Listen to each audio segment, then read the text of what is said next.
G will now come to order, and the chair recognizes himself for 5 minutes for an opening statement.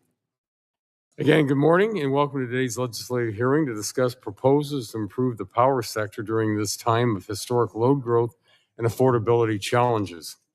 Access to reliable, affordable energy is the linchpin to U.S. leadership in AI development.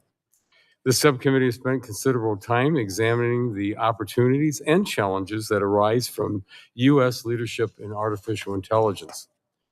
From that work, it is safe to assume AI is one of the defining challenges of our time. It encompasses the race for economic strength, technological leadership, and national security in the 21st century. Today, AI is already driving a significant share of economic growth. It is making businesses more productive, more efficient, and industries more competitive. We also examined the risk of the United States losing this global AI race. The ability of malign actors like Russia and Communist China using AI models to disrupt global economies are no longer theoretical, but a reality. At the same time, the American people are understandably uneasy. Many question whether AI and data centers that power it will ultimately do more harm than good, particularly when it comes to individual energy costs. These concerns deserve to be taken seriously. Our global competitors are not slowing down. China is investing heavily in AI with explicit goal of surpassing the United States. That's why it's vital that we ensure that interconnecting new data centers lower costs and bringing those benefits to households like grid modernization, more dispatchable energy resources, and significant state and local tax revenue. In fact, the Lawrence Berkeley National Lab and others have found that data center load growth lessens retail electricity costs. While we may not agree on every provision, the legislation under consideration today raises policy solutions to ensure this outcome is replicated across the country. However, demand growth continues to outpace our generation resources. The North American Electric Reliability Corporation's recent yearly assessment estimated that peak demand over the next 10 years will grow by 224 gigawatts, while 105 gigawatts of dispatchable generation is expected to retire. Therefore, we're going to be 329 gigawatts short. Earlier this Congress, we advanced several bills to resolve the reliability crisis caused during the Biden administration and bring dispatchable baseload energy to keep the lights on year-round. These efforts have been bolstered by the Trump administration's decisive action to refocus federal authorities on policies that matter most to the American people, abundant and reliable energy supplies at an affordable price. The Ratepayer Protection Act would ensure that states have necessary policies in place to safeguard households from footing the bill for data center energy needs. The Load Forecasting Enhancement Act would usher in bottom-up planning to improve the accuracy of demand growth projections to right-size cost-effective generation and transmission build-out. The Fair Allocation of Interstates Rates Act, introduced by our colleague from North Dakota, is a practical solution to place the burden of renewable portfolio standard costs on the states that choose to adopt those requirements. The Advanced Transmission Technologies to Reduce Rates Act would leverage the important work that DOE enhances the use of advanced transmission technologies to bring more cost-effective solutions to our growing energy needs. I look forward to our discussion with our witnesses who have valuable expertise and experience to provide key insights into the bill before us. And with that, I will yield back the balance of my time and recognize the gentlelady from Florida, the ranking member of the subcommittee, for 5 minutes for an opening statement. Well, thank you, Mr. Chairman. Welcome to our witnesses. I hope this hearing is the beginning of a bipartisan effort to efficiently grow our energy resources and lower electric bills, because we all know that hardworking American families are really suffering right now. More than 80 million Americans are struggling to keep up with the cost of housing, healthcare, food, and keep the lights on at the same time. The president's war in Iran is causing gasoline prices in the United States to climb to their highest level in 4 years, and the price spikes are rippling throughout the economy and touching every one of our neighbors back home. At the same time, electricity demand in the United States is rapidly growing at a rate we have not seen in decades. Cleaner, cheaper energy is what is most available right now to meet forecasted electricity demand, and studies point to the fact that we should improve transmission at 6 times the rate we have been over the past few years. That would help lower costs for everybody and provide more power. But we know the president and Republicans in Congress don't like it. They don't want it. They don't seem to care that Americans will have to pay more. But I do think we can find common ground on upgrading and utilizing more of the existing grid. Most of the U.S. power grid was built in the 1960s and 1970s. It's reaching the end of its life, which means we need to make significant investments in our grid transmission infrastructure. For every $1 invested in well-planned, long-distance, high-capacity transmission, we get $5 in reliability and economic benefits. But there is so much more that we can agree on to make the existing grid more efficient by utilizing modern and fast emerging tools. In doing so, families and businesses can save money while we power our homes, the vehicles we drive, and AI. So let's dive into how we can squeeze more out of the existing grid. The current generation transmission and distribution system is built for the peak, the hottest summer days or the coldest winter nights. And most of the time, the U.S. electric grid operates at just 53% of its total capacity. That's right, most of it sits idle much of the year, or a large part. It's like building a highway for every car and truck that exists in America. But not every car and truck is on the road at the same time, right? Recent studies have analyzed the problem and suggest that if we increase grid utilization, existing ratepayers could save more than $100 billion over the next decade. This is a win-win-win. Families, small business owners can save money while we provide abundant energy and most efficiently use the grid that we have already paid for. And the good news is that we have quick, ready to deploy solutions like batteries, grid-enhancing technologies, and distributed systems. But the challenge is that there are barriers to deployment and savings. There are misaligned incentives that reward utilities for selling as much power as possible and making large capital investments rather than efficiently using the right power in the right place at the right time. We also should be rapidly scaling virtual power plants, using the batteries, the smart thermostats, electric vehicles distributed in communities across the country to provide grid reliability faster and at a lower cost. These are big opportunities. The Department of Energy estimated that scaling VPPs could serve 10 to 20% of peak load and save about $10 billion in annual grid costs. And after living through a terrible hurricane season, I see a future of great resilience for communities across the country if we can deploy these batteries and distributed systems at a time when the grid suffers from a natural disaster. Large load customers like data centers should be part of this solution. And in some places, they already are. And we should be able to agree that data centers must foot the bill for their grid upgrades rather than offload that cost on families, the families we represent. I think together we can find ways to require these data centers to be good citizens of the grid rather than impose their costs on others, and help us solve real problems like the interconnection queues, the financing, supply chains, and permitting. Some of the bills we're discussing today move us in the right direction, but they don't really meet the moment. We need real reforms to federal transmission planning, permitting, and a major focus on utilizing the grid that we have now. So I hope today's hearing is a starting point. I yield back my time. Thanks. Thank you very much. The gentleman yields back. The chair now recognizes the gentleman from Kentucky, the chairman of the full committee, for 5 minutes for an opening statement. Thank you, Chairman Latta, for holding this hearing, and I thank my good friend from Florida, the ranking member, for those words. I think there is some common ground that we need to find, and we need to get this process moving forward. And we have bills before us today, but we're always open to sit and to talk. And I appreciate actually the highway analogy. Not every car's on the road at the same time. I know you went to college in Atlanta, My son did, and you could, if you timed yourself right, you could get through Atlanta to go pick him up from downtown. But there were peak times in the afternoon. I know it's not always daily peak in the electric grid, and so you need to make it more efficient. But you also at times just need new highways and new generation. So I think being more efficient is absolutely something we have to work on together.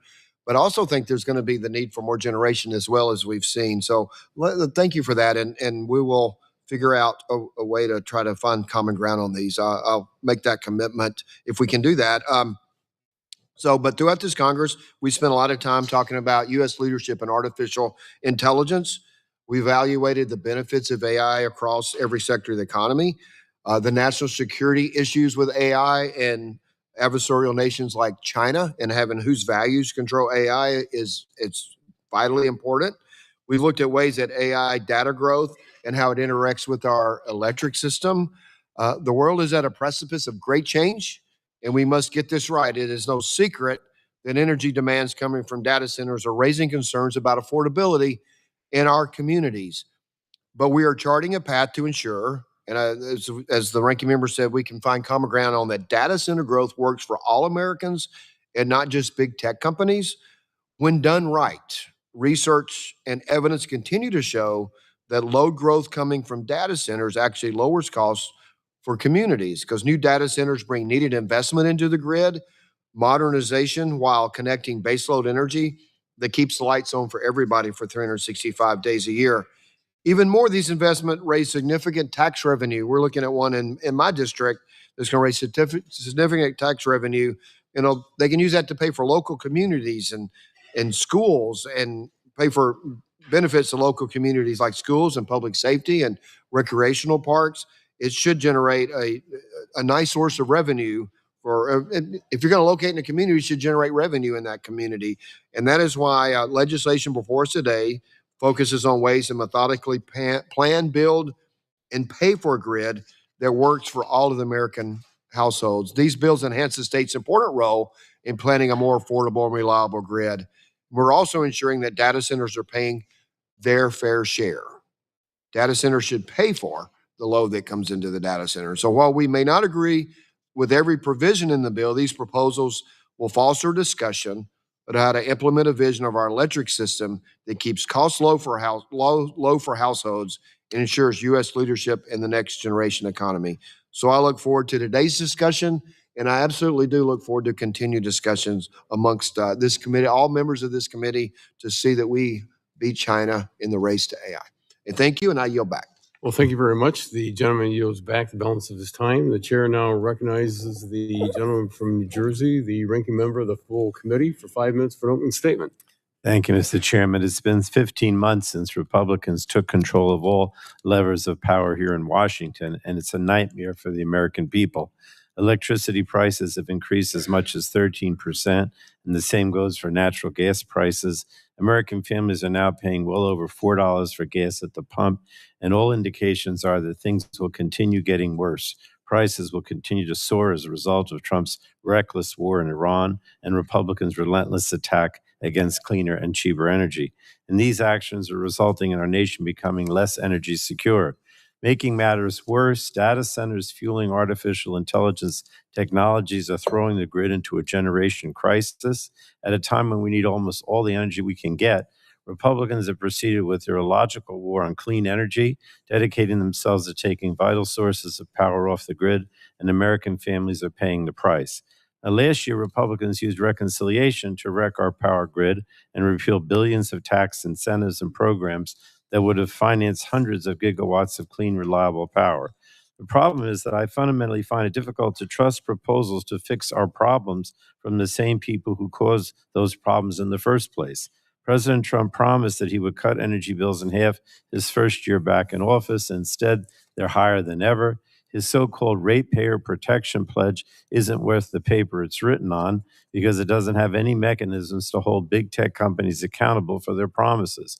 And given this track record, we should all be suspicious if any Republican promise that they can actually prevent America's bills from going up. I don't believe it. And this is the backdrop to today's legislative hearing. Our nation's grid is facing enormous challenges, and those challenges call for big solutions. Unfortunately, I don't think the bills we will review at today's hearings meet the moment. Some of the bills before us today include good ideas. Improving the accuracy of electricity demand may be critical to ensuring that we're not making families pay for data center related grid infrastructure that's never needed. Using advanced transmission technologies and more efficient conductors to get more out of the existing grid is a promising idea to keep costs down. And given the difficulties that AI technologies are creating for the grid, the least we can do is try to ensure the grid is getting something positive out of these technologies too.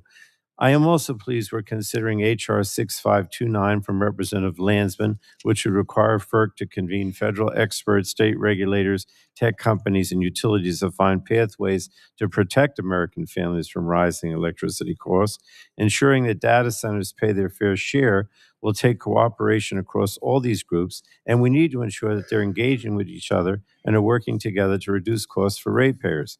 And while I think some of these bills need tweaks or technical alterations, they're largely small steps in the right direction. But we don't need small steps. We need big steps because we have big problems.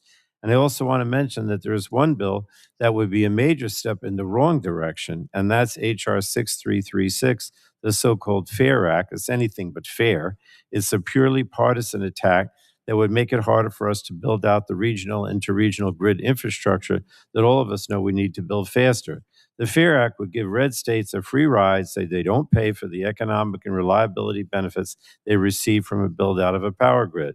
The bill is a distraction from the work we should be focused on. So this committee should be holding a hearing on proposals that could help fix the long-term drivers of the current grid reliability crisis and make it easier to plan, permit, and pay for the expansion of the power grid. Unfortunately, committee Republicans turned down an opportunity to include Representative Peters' Speed and Reliability Act, a bill that would do just that. Mr. Chairman, I think that's a real missed opportunity, and I'm disappointed that it was not included. With that, though, I thank you, and I yield back the balance of my time, Mr. Chairman. Well, thank you very much. The gentleman yields back the balance of his time, and this concludes member opening statements. The chair reminds members that pursuant to committee rules, all members' opening statements will be made part of the record. And just to let everyone know that votes have been called, and as we do take our recess to go vote, what we'll do is at the conclusion of the last vote, at the start of it, 10 minutes later, we'll resume back here in committee. So we want to thank our witnesses for appearing today and taking time to testify before the subcommittee. Each witness will have the opportunity to give an opening statement, followed by a round of questions from our members. Our witnesses today are Mr. Nick Myers, the chairman of the Arizona Corporation Commission, Mr. Tom Falcone, the president of the Large Public Power Council, Ms. Whitney Muse, the president of Muse Energy, and Mr. Nelson Peeler, the senior vice president of Grid Strategy, Planning, and Integration of Duke Energy. Thank you very much for our witnesses for appearing today. Just real briefly, we want to pull that mic up close when you speak.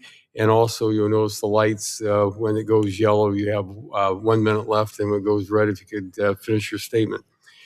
Again, we appreciate you being here. And Mr. Myers, you are recognized for 5 minutes for your opening statement. Great.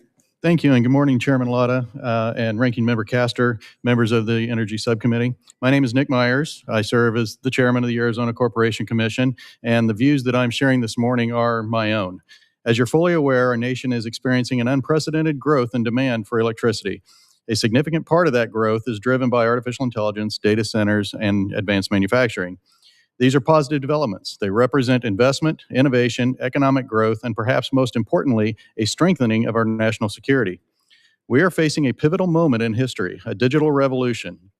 How we structure that growth so that it remains sustainable and fair for all customers while also putting downward pressure on residential rates wherever possible is critical. The principle we in Arizona have relied on to handle large load customers is straightforward. Growth needs to pay for itself. This approach to handling large load responsibly appears to be gaining national consensus. That means when large new loads come onto the system, the infrastructure required to serve them needs to be funded by those loads, not partially, not over time in a way that shifts risk to other ratepayers, but fully with real financial commitments backed by financial security instruments such as letters of credit. The Arizona Commission recently hosted a large load workshop where we heard from our electric utilities, consumer advocates, data centers, and other stakeholders. One thing became very clear. Our utilities can serve this demand, but only if the financial structure is disciplined.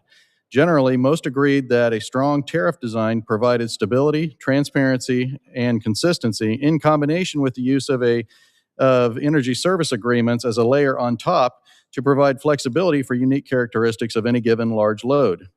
That allows for growth and protects customers from cost shifts. The proposed Ratepayer Protection Act, which ensures that large load customers are responsible for the full incremental cost of the systems required to serve them, aligns with what we are doing in Arizona and what I'm seeing across the country. The bill defines a large load customer as 100 megawatts, which raises an issue we are dealing with in Arizona. How should we define large load customers? At our recent workshop, there was an agreement that 50 megawatts would be a large load. But what about the 20 megawatt customer that is the proverbial straw that broke the camel's back and requires substation upgrades, potential reconductoring, and new transformers? We are finding that whether a customer is considered a large load or not may often be context specific. The Protecting Families from AI Data Center Energy Cost Act likewise highlights the importance of protecting residential and small commercial customers from increased cost associated with large loads.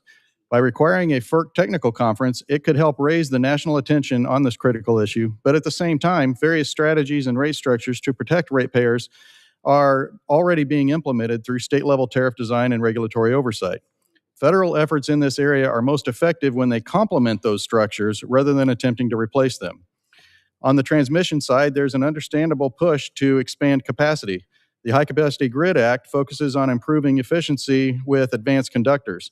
Those are useful tools, but perhaps not a universal solution. While advanced conductors increase line ratings, they may not necessarily improve system reliability and could simply shift the bottlenecks. In many cases, substations, transformers, and interconnection facilities are the actual limiting constraints.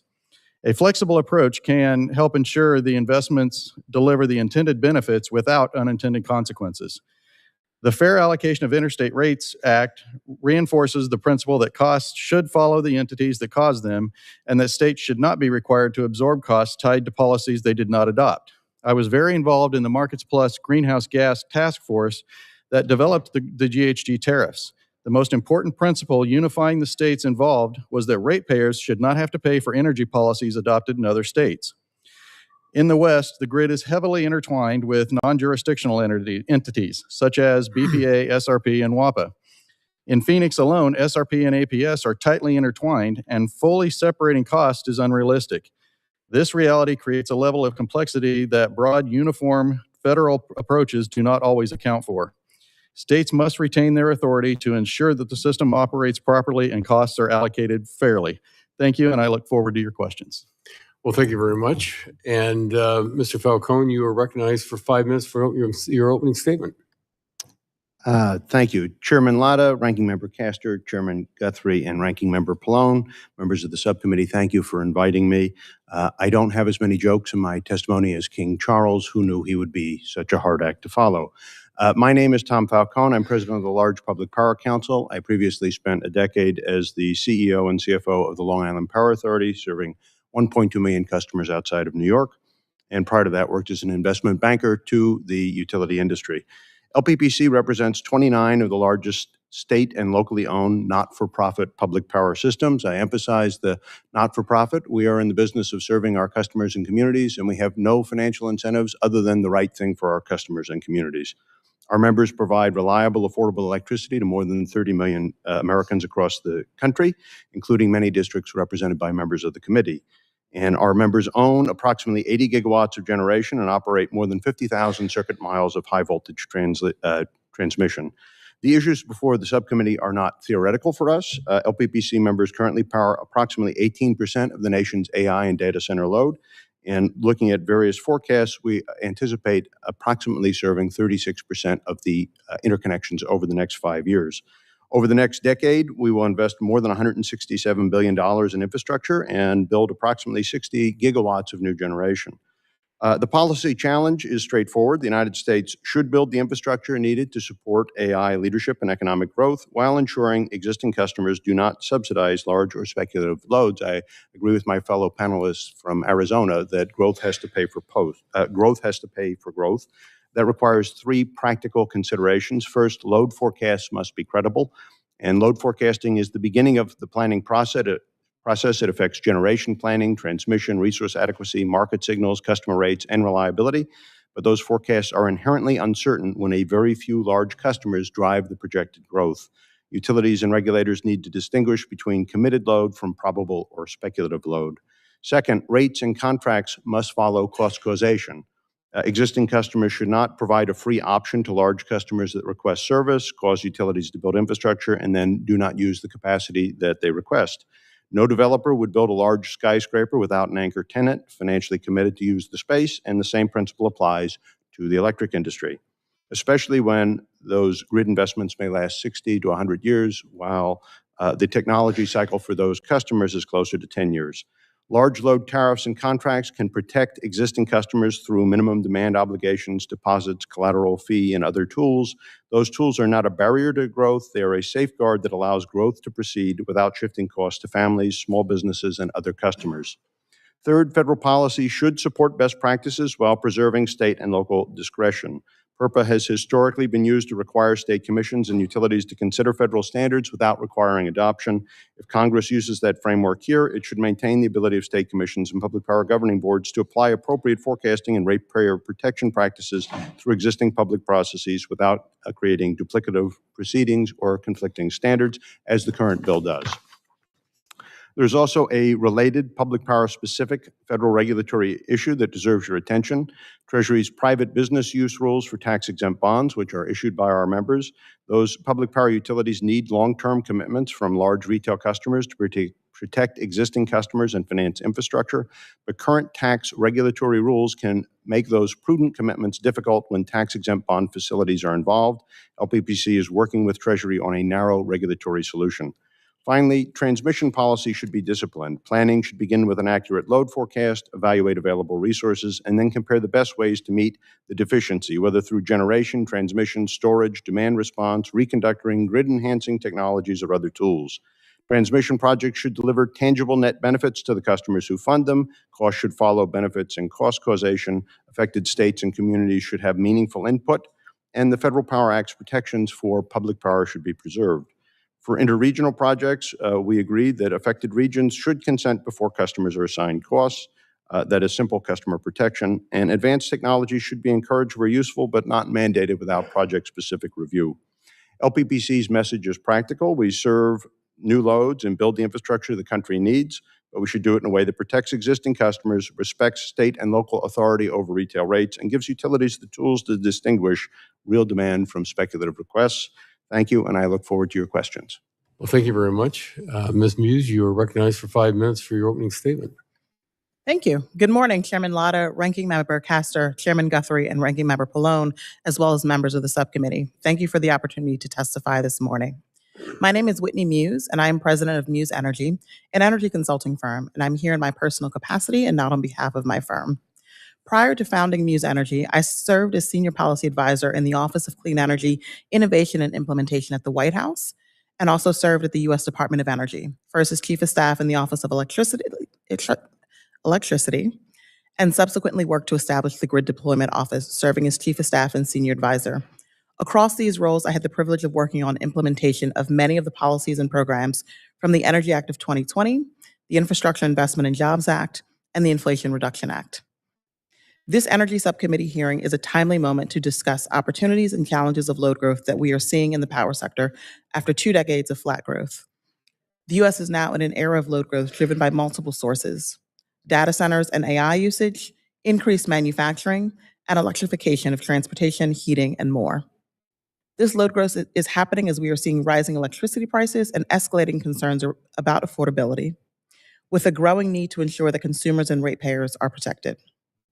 The grid underpins nearly all aspects of our lives. Transmission connects generation resources and loads across the system and moves power from where it is generated to locales where it is consumed, while the distribution system delivers power to individual homes and businesses.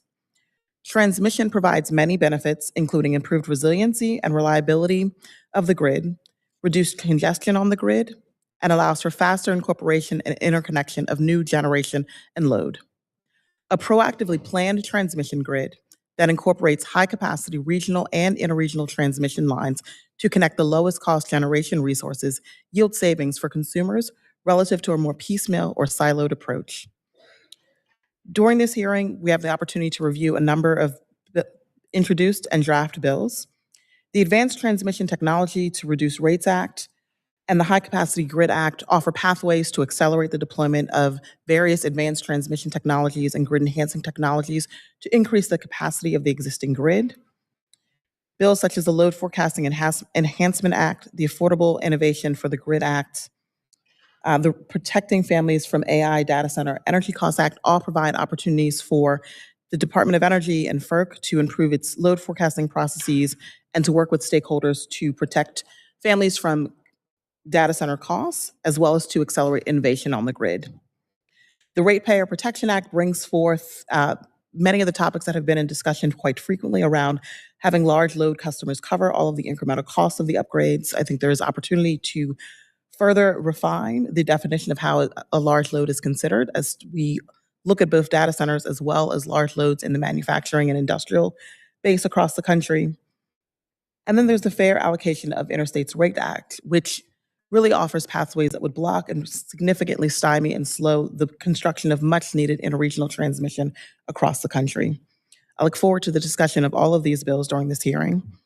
In this time of load growth, bill pressures, and more, we need action to maximize the existing grid and expand transmission capacity. DOE, the national labs, and many other entities have produced many studies that point to the value of transmission and of the grid, and more recently provide numerous estimates of the coming load growth. What we need now is investment, technology deployment, and steel in the ground to meet the demands of the moment. Thank you. Thank you very much, Mr. Peeler. You are recognized for 5 minutes for an opening statement. Chairman Latta, Ranking Member Castor, Chairman Guthrie, members of the subcommittee, thank you for the opportunity to be here today to testify. I serve as Senior Vice President of Grid Strategy, Planning, and Integration at Duke Energy, one of the largest investor-owned electric utilities in the United States, serving more than 8 million electric customers across the Midwest and the Southeast. Duke Energy shares this subcommittee's focus on reliable, affordable energy to support an economic growth and America's leadership in AI. Duke Energy serves customers under a vertically integrated utility model in all of our states except Ohio. This model allows us to plan, build, and operate generation, transmission, and distribution resources in a coordinated and accountable manner under federal and state regulatory oversight. As a result, rates in all of our vertically integrated states are below the national average. Alignment of long-term resource planning with strong state oversight ensures infrastructure investments are prudent and deliver measurable customer value. Power demand is growing rapidly, and I appreciate the opportunity to share how we are serving growth while remaining committed to delivering reliable power at the lowest possible cost. Being a regulated utility carries both the privilege and responsibility to serve all customers, regardless of background or circumstances, in a way that is affordable and reliable. Duke Energy has a culture of continuous improvement focused on delivering value for customers.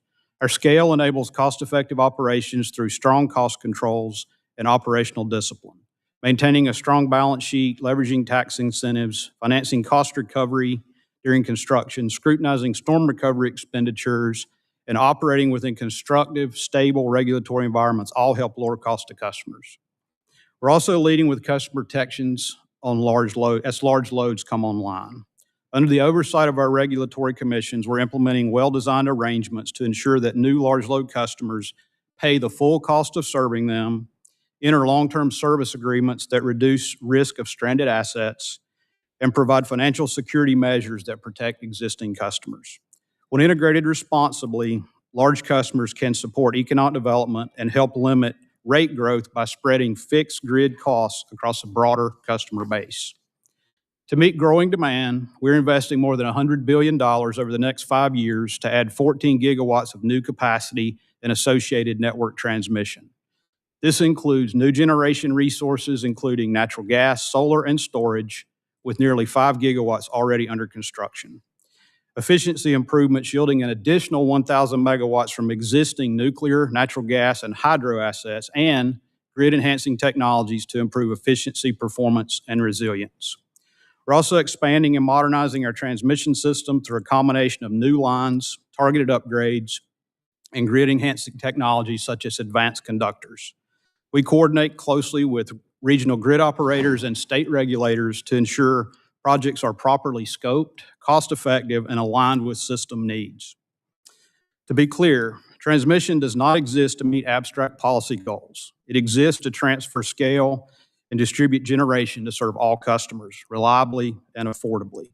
In regulatory proceedings before state commissions, including North Carolina, I've consistently testified that integrated planning produces lower long-term system costs and produces stronger reliability outcomes than fragmented or siloed approaches.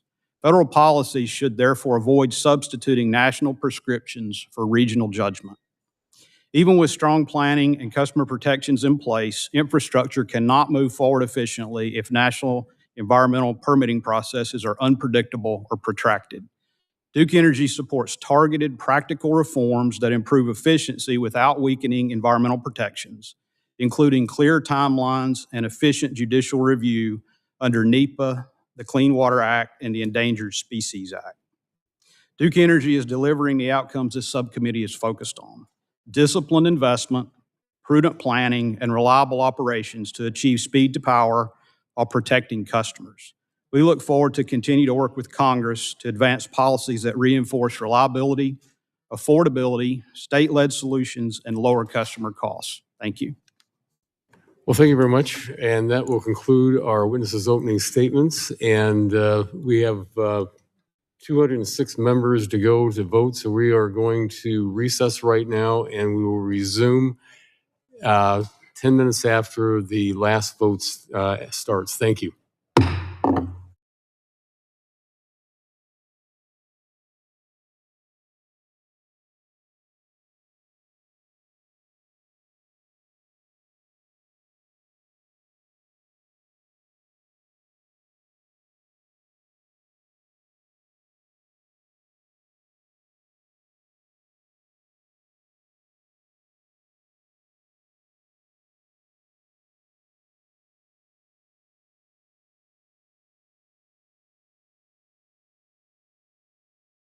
We'll reconvene. And again, I thank the witnesses for the short interlude we had there for that series of votes. And the chair will recognize himself for 5 minutes for questions. Meeting growing electricity demand for data centers will require significant capital expenditures for more generation and transmission infrastructure build-out. Chairman Myers, Mr. Peeler, and Mr. Falcone, how can you insulate residential ratepayers from costs caused by the large data centers? Mr. Myers, if you'd like to start. Yeah, thank you. The biggest way we're isolating those costs currently is by using specialized tariffs with the energy services agreements on top of it, and requiring that all costs be paid by within the confines of that agreement by the person that needs the energy. There are various ways we're doing that. One of our utilities is using a subscription model. Another one is requiring that, and depending on the situation, it's all very situational, but some of them just flat out are asking them, or are providing their own generation, and then at some point they may turn that over to the utility. But fundamentally, the big thing we struggle with is the transmission portion of it, because all of that transmission build out tends to be regulated by FERC, and then that comes down as a single number to the state to be dispersed appropriately, but we have no insight into who caused that particular portion of the cost. So what we're doing is, in the energy services agreement, having them pay for the estimated costs, and generally a little bit more. So if it's $20 million of infrastructure costs, they're agreeing to pay $40 million to cover the cost, and a little bit more, which puts downward pressure on rates. So that's kind of how we're dealing with that. Thank you. Mr. Falcone?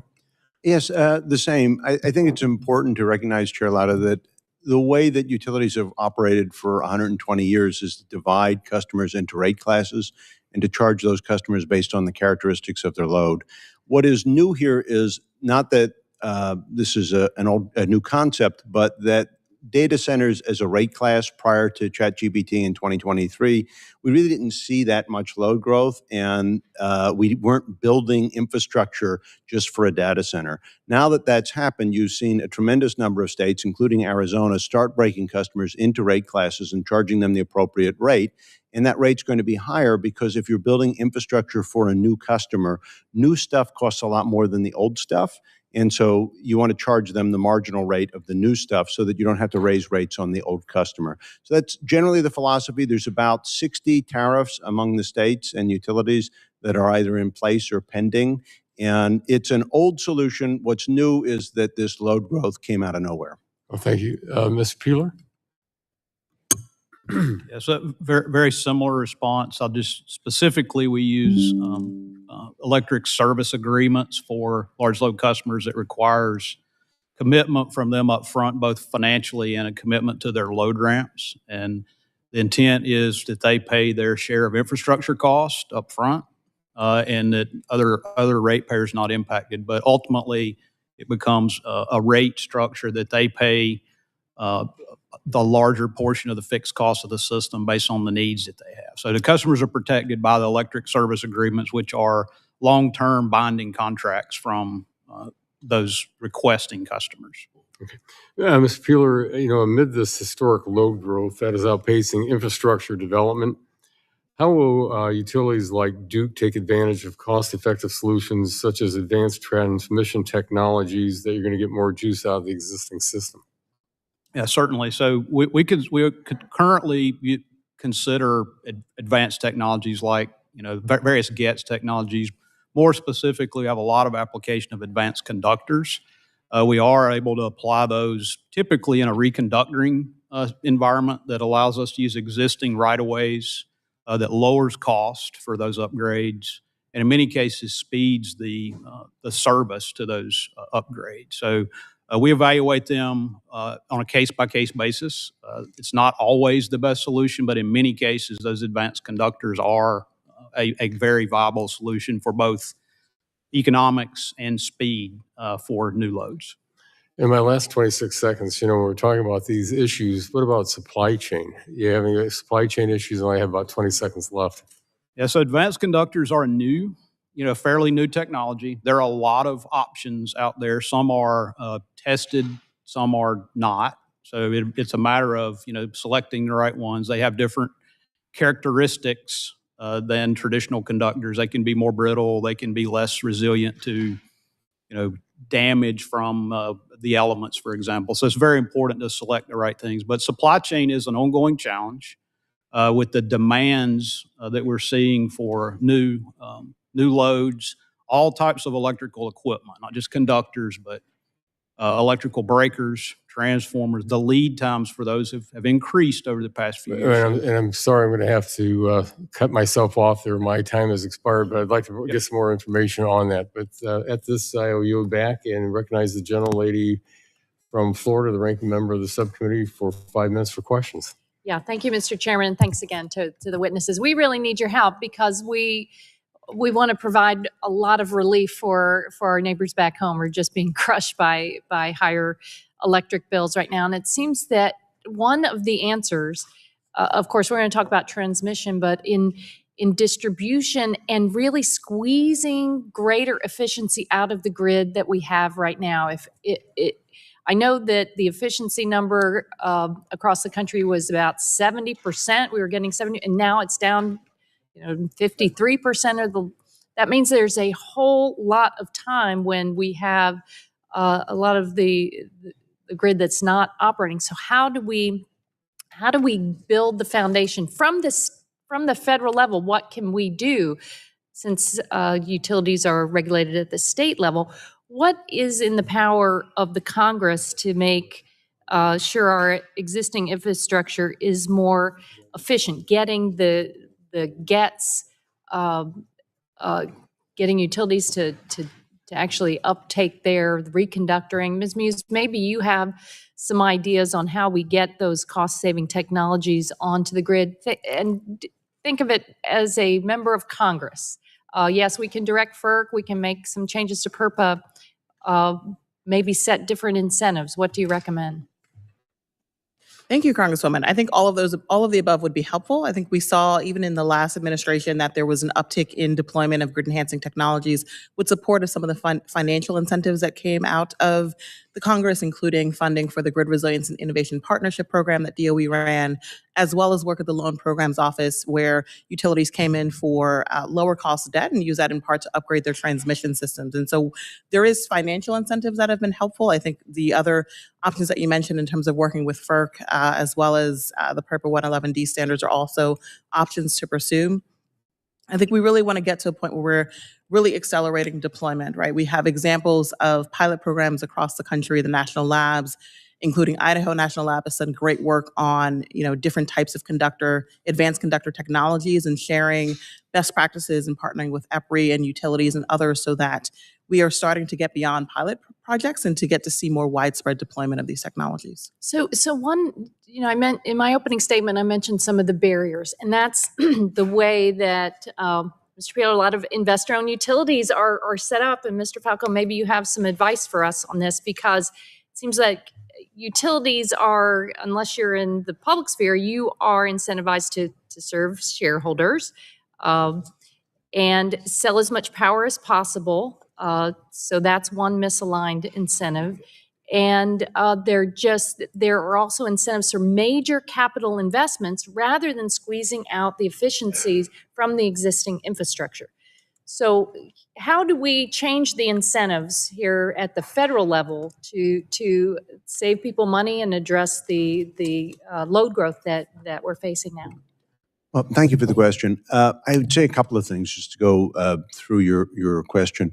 There's the issue of efficiency, and to the extent that you can get load utilization up, that would save a lot of money. There are challenges to doing so, and the biggest challenge is that while many, including in FERC-regulated markets, we offer incentives basically for interruptibility. We say to the customer, we'll give you a price break if it's interruptible. The desire of that customer to take that depends on the economics of their own business. And so one of the challenges we have right now with rapid load growth from large loads and data centers is that the economics of their business are such that they really don't want to be interruptible, that the price that we could offer them that makes sense for the utility is they would prefer solid service. We've heard that from multiple. So it's a challenge. They don't want to be, but we can achieve some savings through flexibility if they will agree to turn off some of the power or shift it during times of day. From our conversations with them, they are more interested if they can get connected faster. Mm-hmm. And so the economics, if we can offer them a price break, the price break's worth this, but their cost of shutting off is up here. And so it makes them less willing to be interruptible. But if you can connect them faster, they're willing to be interrupted. And so there are ways to do it. And I think that we are pursuing that in multiple avenues. There are other things that can happen, but there's no substitute for good regulation at the state level to make sure that incentives are in line, that we're building the right things. And some of the things we're talking about here, have the load forecast right, have the customers well-defined, charge the right customers the right product. I'm out of time, but I'm going to ask each of you to submit some answers for the record to help the committee help us with these solutions and making sure we're aligning the building blocks for affordability and reliability and using these modern new tools to squeeze more efficiency out of the existing grid. Thank you. Thank you very much. The gentleman yields back, and the chair now recognizes the gentleman from Georgia's 12th District for 5 minutes for questions. Thank you, Chair Latta, for holding this very important hearing today. And I want to thank the witnesses for being here to testify. The rapid growth of artificial intelligence is contributing to increased electricity demand, raising important questions about the capacity and resilience of our nation's power grid, in addition to the fact that costs are increasing for electricity. I'm glad we're holding this hearing to better understand how we can meet growing power demand while maintaining reliability, affordability, and the appropriate protection for our ratepayers. Chairman Myers and Mr. Falcone, electric markets around the country vary widely, as do the transmission and generation planning and development practices. A one-size-fits-all approach to federal planning requirements on the power sector disregards those differences and could create real challenges to the reliable delivery of affordable power. How should policymakers strike the right balance between consistent energy policy and the reality that regions are structured very differently? Yeah, you hit the nail on the head. They are definitely, there's definitely different approaches. For example, the West is way different than the East, just because of the geographical layout, the fact that there's a lot of additional federal lands. The best way that Congress can help is not to trample on the authorities of the states, but maybe help standardize those authorities. We've got a couple of bills that we're talking about here that are doing studies. Those kinds of guidances are great, but we need the flexibility to deviate from that that's based on the application. So I would say that's one of the best ways we can do to help contain or standardize. Mr. Falcone? Yes, I would agree. I think the bills here have struck the right balance in using PURPA in that it requires state commissions and utilities to consider things like best practices in load forecasting, best practices in rates. There's another bill that encourages FERC to call together individuals to design best practices, incentives. But in the end, there's a lot of local distinction, and what's best for Georgia is not going to be the same as what's best for Arizona, and we should respect those local differences. So I think that strikes the right balance. Make everyone look at it, put out best practices, and then let people customize for what they're facing in their own area. Good, thank you. Mr. Peeler, Duke Energy's vertically integrated service territory in the South is very similar to the structure of utilities in my home state of Georgia. Here, utilities are able to methodically plan and design an entire system to meet peak demand at the least cost. In fact, we have the lowest rates, some of the lowest rates in the country. Whether it's building big lines to get access to faraway renewables or building generation closer to load, utilities like Duke consider and compare all the alternatives to get outcomes that best meet the needs for your ratepayers. Can you walk us through that planning process and how Duke takes cost and reliability into account when deciding transmission and generation investments? Yes, thank you for the question. So it's very important to have all aspects of the understanding the need, so the load forecast, and understanding how to use all the potential solutions, such as generation, transmission, and distribution. And the vertically integrated utility under state oversight has the ability to be close to the customers, actually execute the contracts with the customers for large loads, for example, forecast that load effectively with binding contracts, and then evaluate which solutions are most economic, be that a transmission line, a generating resource, a storage resource, the use of demand-side management, or in reality, the right combination of all of those. Okay. And that provides the most cost-effective solution for customers. Thank you. And I'm just about out of time, but Mr. Falcone and Mr. Peeler, as part of the transmission planning process, you have to consider cost and benefits of using innovative technologies such as advanced conductors and grid-enhancing technologies that can meet a variety of different transmission needs. How do you consider the opportunities of trade-offs of using these types of technologies, and what role should Congress play to encourage their use? And we're about out of time, so if you could, get back with me on that and answer that question for me so we can make it a part of the record, I would appreciate it. And with that, Mr. Chairman, I yield back. Well, thank you very much. The gentleman yields back the balance of his time. The chair now recognizes the gentleman from California's 50th District for 5 minutes for questions. Thank you, Mr. Chairman. I think for this hearing, I think a lot of these bills are fine. I don't think we're getting to really the hard questions yet. I hope we will. On load forecasting, Mr. Baldwin's bill is fine. I think the Harshbarger bill on innovation for the grid is great. I think advanced transmission technology, no NEPA for grid enhancements on existing facilities is fine. Ratepayer Protection Act, that makes a lot of sense. The state exemptions are so broad that they basically wipe out any requirement that state PUCs would do anything. I do think that the principle that data centers should pay is widely agreed upon, and that they should bear the costs and also the risks. And so I think you've all testified to that, and I think we should figure out a way to do that together. The bugaboo continues to be cost allocation, and I'm told that that's the difficult thing. And I think the problem with the Fair Allocation of Interstate Rates Act from Ms. Fedorchak, who has a lot of experience in this, is this concept of state policy not bearing the cost of state policy. That's so undefined. It could mean anything. I think, in my conversations with Ms. Fedorchak and her comments here, she's concerned about kind of Green New Deal style energy costs being foisted on other states.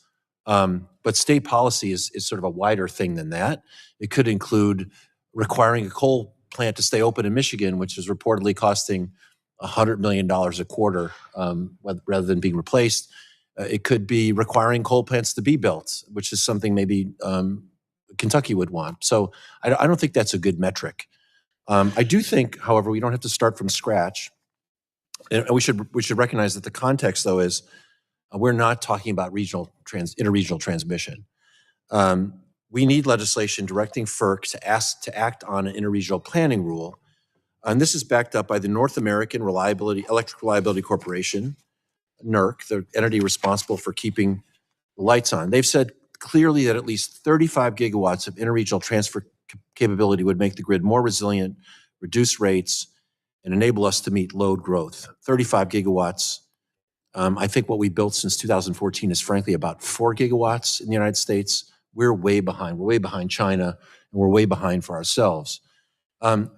What I hear is that people disagree about cost allocation, and I think to support Ms. Fedorchak, you shouldn't pay for benefits you don't get, but you should pay for benefits you get. People who benefit should pay. In the Energy Permitting Reform Act, or the Manchin-Barrasso bill from last term, they listed out these criteria for allocating costs: A, improve reliability; B, reduce congestion; C, reduce power losses; D, greater carrying capacity; E, reduced operating reserve requirements; and F, improved access to lower cost generation that achieves reduction in the cost of delivered power. I suggest to you that those are really good objective ways to say that people who get the benefit pay, the people who don't get the benefit don't. And obviously you'd have to go through the regular process to determine in case by case, whether those criteria were being met, but they're good objective criteria and would help us meet the objective of a connected, reliable, and efficient national grid and secure grid. It also includes a ratepayer protection provision, which is, quote, customers that receive no benefit or benefits that are trivial in relation to the costs sought to be allocated from electric transmission facilities constructed or modified under this section shall not be involuntarily allocated any of the costs of those transmission facilities, provided, however, that nothing in this section shall prevent a transmitting utility from recovering such costs through a voluntary agreement with its customers. You can make a deal if you want. That strikes me as sound policy. And the good thing about it, too, is that it's bipartisan and it's tested bipartisan. It passed out of committee 15-4 in the Senate, and we haven't even taken it up here. So I put some of that in my Speed and Reliability Act, which Mr. Pallone referred to. I think we should have that conversation.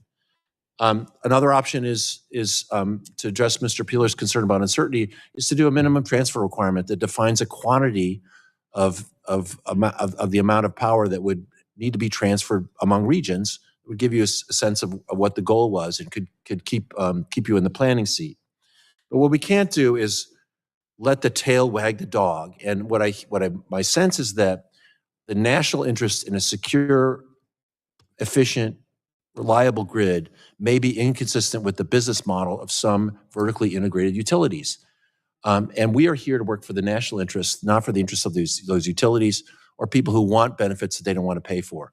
So I hope, Mr. Chairman, we will get to a real conversation about how to do interregional transmission. We are not there yet, a year and a half into this term, but I'm ready to go, and I yield back. Thank you. The gentleman's time has expired and yields back. The chair now recognizes the gentlelady from Iowa's 1st District for 5 minutes for questions. Thank you, Chairman Latta and Ranking Member Castor, for holding this legislative hearing. Electricity demand is growing faster than at any point in recent memory, driven by AI, advanced manufacturing, and electrification. Meeting that demand requires new generation, upgraded transmission, and the regulatory frameworks to support both. The bills before us today address the right set of problems: accurate load forecasting, cost-effective transmission expansion, and making sure infrastructure costs are borne by the customers who cause them. Mr. Peeler, in your testimony, you highlight using advanced conductors, dynamic line ratings, and other grid-enhancing technologies to unlock more capacity on existing lines and as a bridge while long lead equipment is being installed.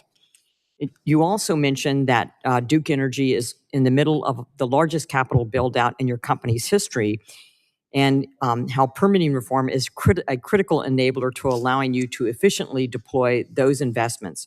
What do you think about allowing reconductoring and grid enhancement technology deployment within existing right-of-ways to be considered as a new categorical exclusion under NEPA? Thank you for the question. Certainly, anything that speeds the process while continuing to provide the environmental protections is a great tool for us. So we would certainly support that. Well, it strikes me as very common sense, since you're upgrading a line that already exists on land that has already been developed. The idea that you need a full government review seems counterintuitive and the exact kind of friction that slows down necessary grid modernization. Has Duke had transmission upgrade projects delayed or derailed specifically because of NEPA review requirements that applied to work within an existing right-of-way? And how much time and money would a categorical exclusion like this have saved? Again, thank you for raising this issue. So many of the projects that Duke Energy undertakes are not on federal lands. And so we have limited impacts from what you're talking about. So I don't have specific examples. However, I do know this is a significant issue for our friends in the western part of the country, and they may be able to give you some clearer, quantifiable results for what you're asking for. Thank you. Mr. Myers, the U.S. and China now spend about the same amount of money per year on our respective grids. But for the same investment, China is found to get 25 times as many gigawatt miles of capacity built as the U.S. What's contributing to this inefficiency, and how can we fix it? That is a great question that I don't know that I have a direct answer to, but I do know the economics between China and the U.S. are way different. In order to go back a little bit to your question about categorical exclusions, I think that might be the biggest incentive to getting conductors and whatnot through the pipeline, at least from what I can tell. Thank you. And last week, alongside Energy Secretary Wright, I had the opportunity to tour a data center being developed by QTS in Cedar Rapids, Iowa. This experience highlighted the need for reliable and affordable electricity to meet increasing demand by AI, but also an interesting project because they recirculate the water utilization. So it uses no more water, or anticipates using no more water than one of our super Walmarts within the state. Key to meeting this demand is the development of more high-voltage transmission infrastructure. Planning processes like the Mid-Continent Independent System Operator, our grid in Iowa, MISO, long-range transmission planning process serve as the nation's gold standard for developing new transmission while allocating costs fairly to all those who benefit. Mr. Peeler, could you please share more about the urgent need for transmission infrastructure in our country and how planning processes like LRTP are the most efficient way to meet this goal? Yeah, certainly. So we definitely need more transmission investment to meet this need.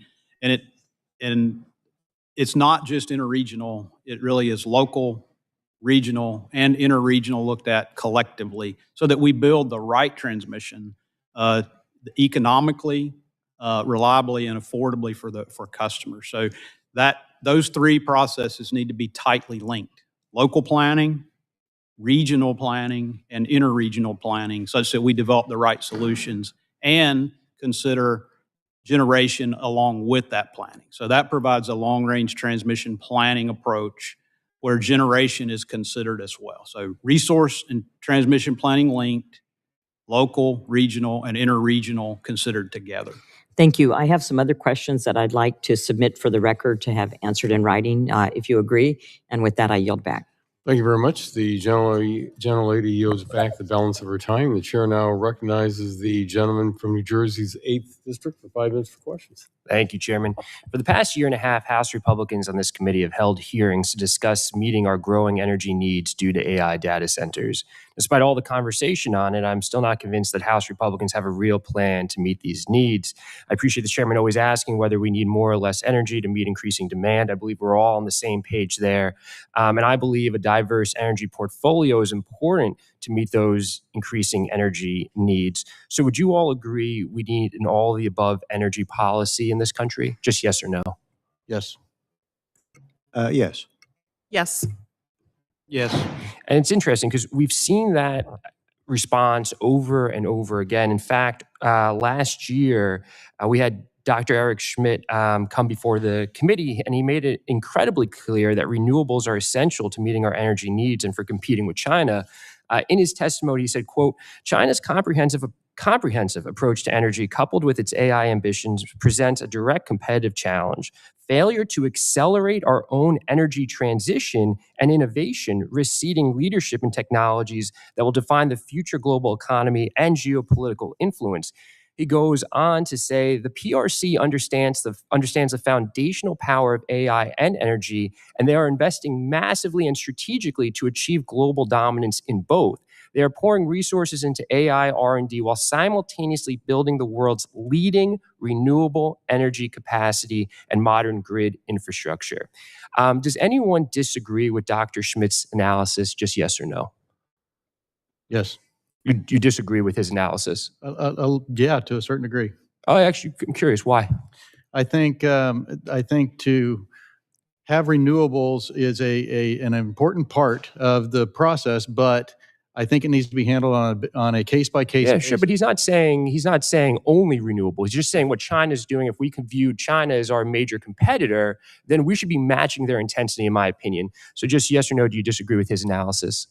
I agree that China is doing everything. I mean, they have a state policy that way, how much you want to subsidize that area. But we're building all of the above. We're building everything. It's great. I agree with China's approach to both building everything from a generation perspective, but also expanding their transmission grid, including the high capacity and high voltage lines. Yes, I agree with the concept that all the resources are valuable, but they need to be valued properly in the overall generation mix to provide the right diverse overall fleet. Right, and listen, I understand we're going to have disagreements about where we should focus from administration to administration, but it's these hard pivots that I think are so disruptive for the energy industry.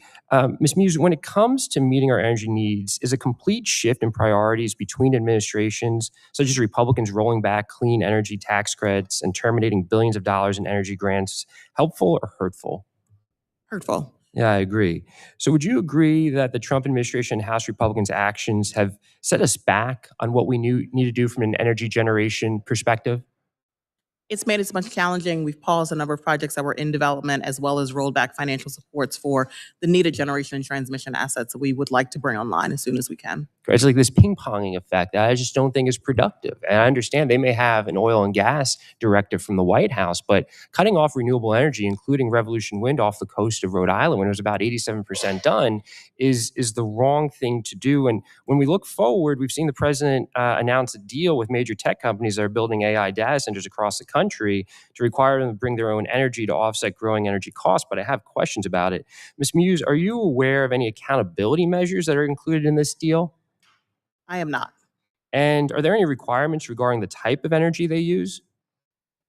The preferences would align with what we see from the administration on the fossil fuel side. I think that's right. So this is why I'm concerned about the quote deal, because tech companies are building across the country, and they're doing so without being held accountable for their impacts to our communities. Without guardrails, a tech company building an AI data center could bring additional dirty fuels and pollute communities around them. So we need them to do more. We need them to bring their own energy, which is just one piece of the puzzle, but guardrails are essential. That's why I introduced the Price Act with Congressman Castor, a bill that requires new and existing AI data centers to bring their own renewable energy and fines tech companies for when they fall out of compliance. Because ultimately, where I'm in agreement with Dr. Schmidt is that our response must be equally ambitious to China's. It must be coordinated. It must be decisive. I don't see this administration putting forth an ambitious agenda for our energy dominance. I see them siloing out their preferred industry, oil and gas, and really trying to sideline renewable energy. That's going to set us back in this competition with China, which Republicans talk about, but they don't actually do the work to make sure that we're competing on an equal footing. And with that, I yield back. Thank you very much. The gentleman's time has expired and yields back. The chair now recognizes the gentleman from Kentucky, the chairman of the full committee, for 5 minutes for questions. Thank you. Mr. Falcone, you mentioned the King's humor. British humor is always around, isn't it? I just want to say he got the irony, I think, of when he was celebrating a document that says these colonies are absolved from all allegiance to the British crown. That's actually in the Declaration of Independence. So it was an interesting day yesterday. So I appreciate that. So I'll get back to the subject at hand.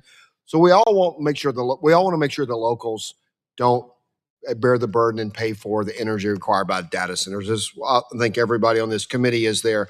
So Mr. Myers, Mr. Falcone, Mr. Peeler, would you talk briefly why it's necessary to plan both generation and transmission upgrades together to design an affordable system? So you have to have both. Yeah, I think you do have to have both. You don't need transmission unless you have the generation. So you don't get the power where it needs to go unless you have the transmission. So I think it's imperative that both get planned together so that the total system upgrade cost can be calculated and that cost can be appropriately allocated to the customer. I think that's probably, I'm going to repeat myself. So. All right, good. So Mr. Falcone, get some quick answers for both of you, and then Mr. Peeler. Chair Guthrie, agree that you start by identifying a need, a traditional utility planning process. We have a need, and then you look at all the alternatives. You look at the generation alternatives, you look at the transmission alternatives, you rank them, and then you compete those different alternatives against each other, and you build what's the lowest cost, taking into account the full value of every resource. That's traditional utility planning. Thank you. Mr. Peeler? Yeah, just to add to that it's a system, right? There's supply, there's demand, there's transport, which is your transmission. That's how it actually operates. And to build the most optimal system, you need to be able to adjust each of those inputs. So you need to be able to have more generation or less generation, more transmission or less. That's the most optimal way to design. Okay, thanks. And so for the three of us, well, start with Mr. Meyer. We're looking at one of the big discussion points here is transmission and how you build transmission lines and state and local versus federal lies in the transmission system. And also who pays for it, cost allocation, those who use the power, just as it passes through your community, you pay for it. So those are legitimate discussion points and honest ones we're having to try to come to some solution. So I just want to ask in that vein. So available data shows that state siting and permitting for transmission does work pretty well. From 20 to 25, over 29,000 miles of new voltage transmission lines were built in the United States, twice as much as pipelines approvals. So Mr. Meyer, do you see a transmission problem that does require federalizing the permitting process for transmission? Out in the West, I do not. Do you think it would be helpful or benefit? I mean, you can build what you need to build, do you think, for transmission? We can build what we need to build. Our utilities out in the West typically do a pretty good job of making sure that the transmission that's needed is built. I think the question becomes, how do the costs get allocated? If the transmission is built for a specific customer, it's tough to isolate those out, and that's where we could use some help from FERC. Okay, so Mr. Peeler, so we have the West and you're the East. So what about transmission? Does it need requiring federal permit to do transmission? It does not. It's rare that there's federal permitting issues. So the states typically oversee the local build. That covers the majority of what needs to be built in our region. Okay, Mr. Falcone.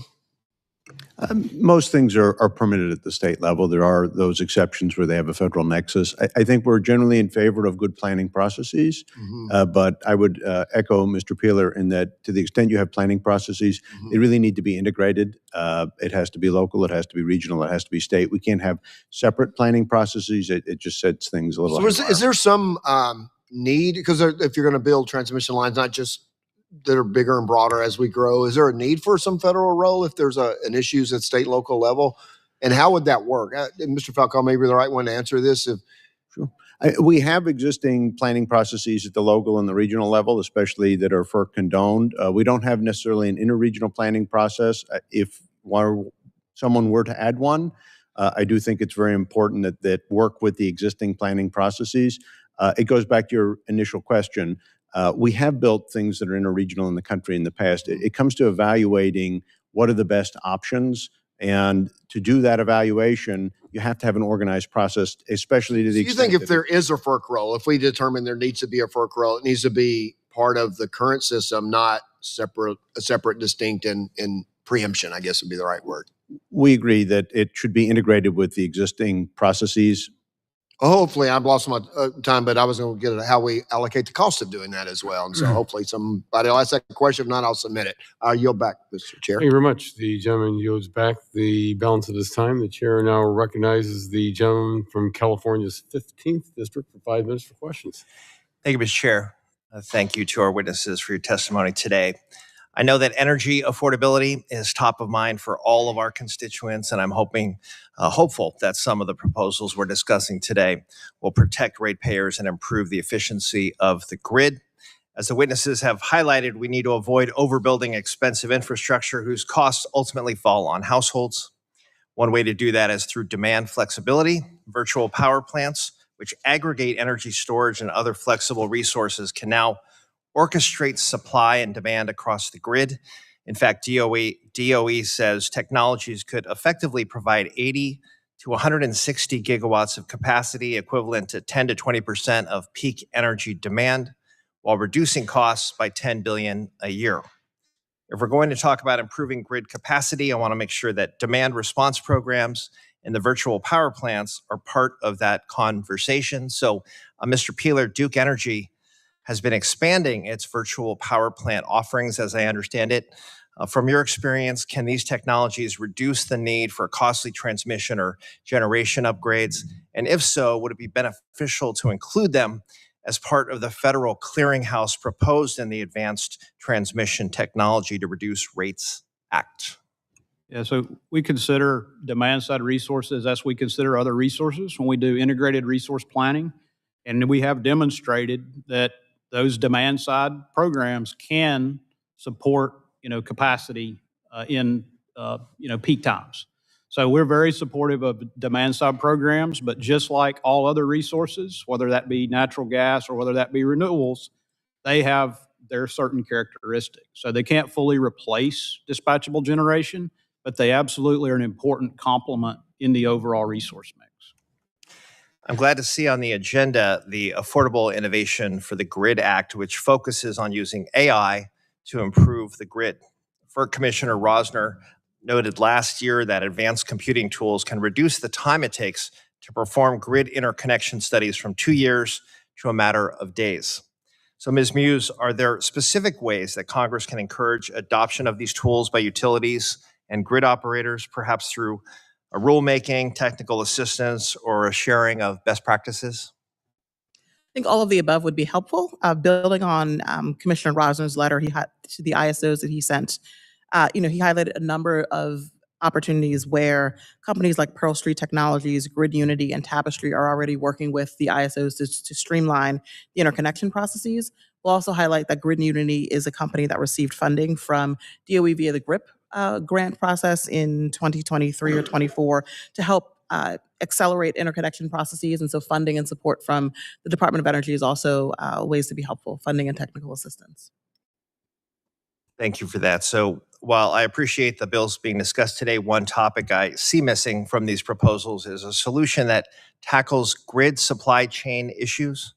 Access to raw materials underpins many of the efforts being discussed today, and we need to focus on innovation, commercialization, and workforce development to secure our supply chains for the grid. I look forward to working with my colleagues in this committee to advance legislation in this critical area, along with some of the bills that are being discussed today. And with that, I yield back. Well, thank you very much.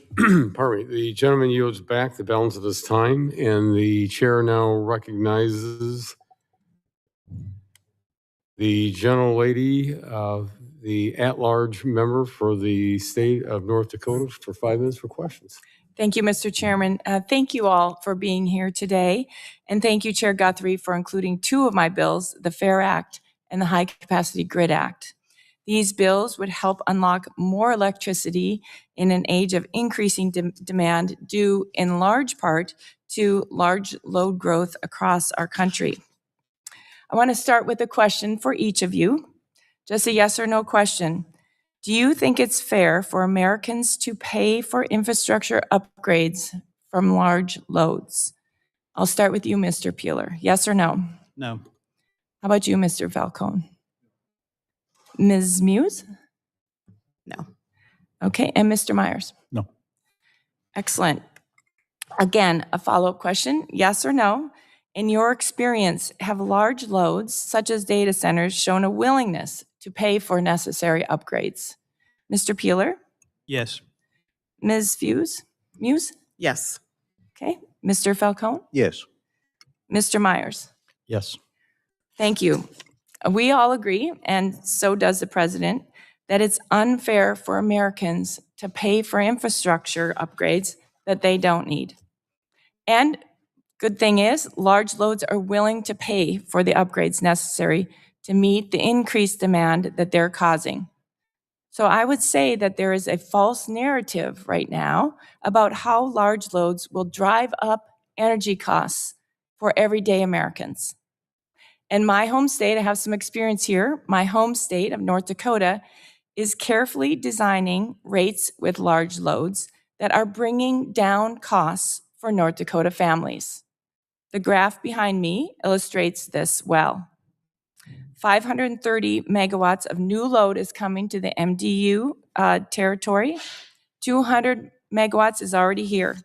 And the result is that more than $30 million in savings over the past 3 years, averaging $250 annually per customer, cost decrease. The utility expects this number to rise to $30 million in savings annually, all back to North Dakota families. Mr. Peeler, can you talk about how effective contracts or rates with large loads help decrease costs for other customers?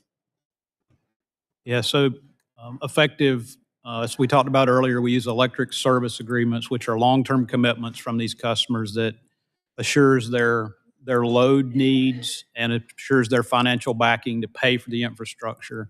And essentially, as you've illustrated with your graphic, those large users of energy pay more of the fixed cost of the total system, and therefore it reduces costs left for the remaining customer classes, such as residential and commercial. Thank you, Mr. Peeler. So what you're saying is when you spread fixed costs to supply power over more volume, the cost for each kilowatt goes down, and that's exactly what's happening in North Dakota.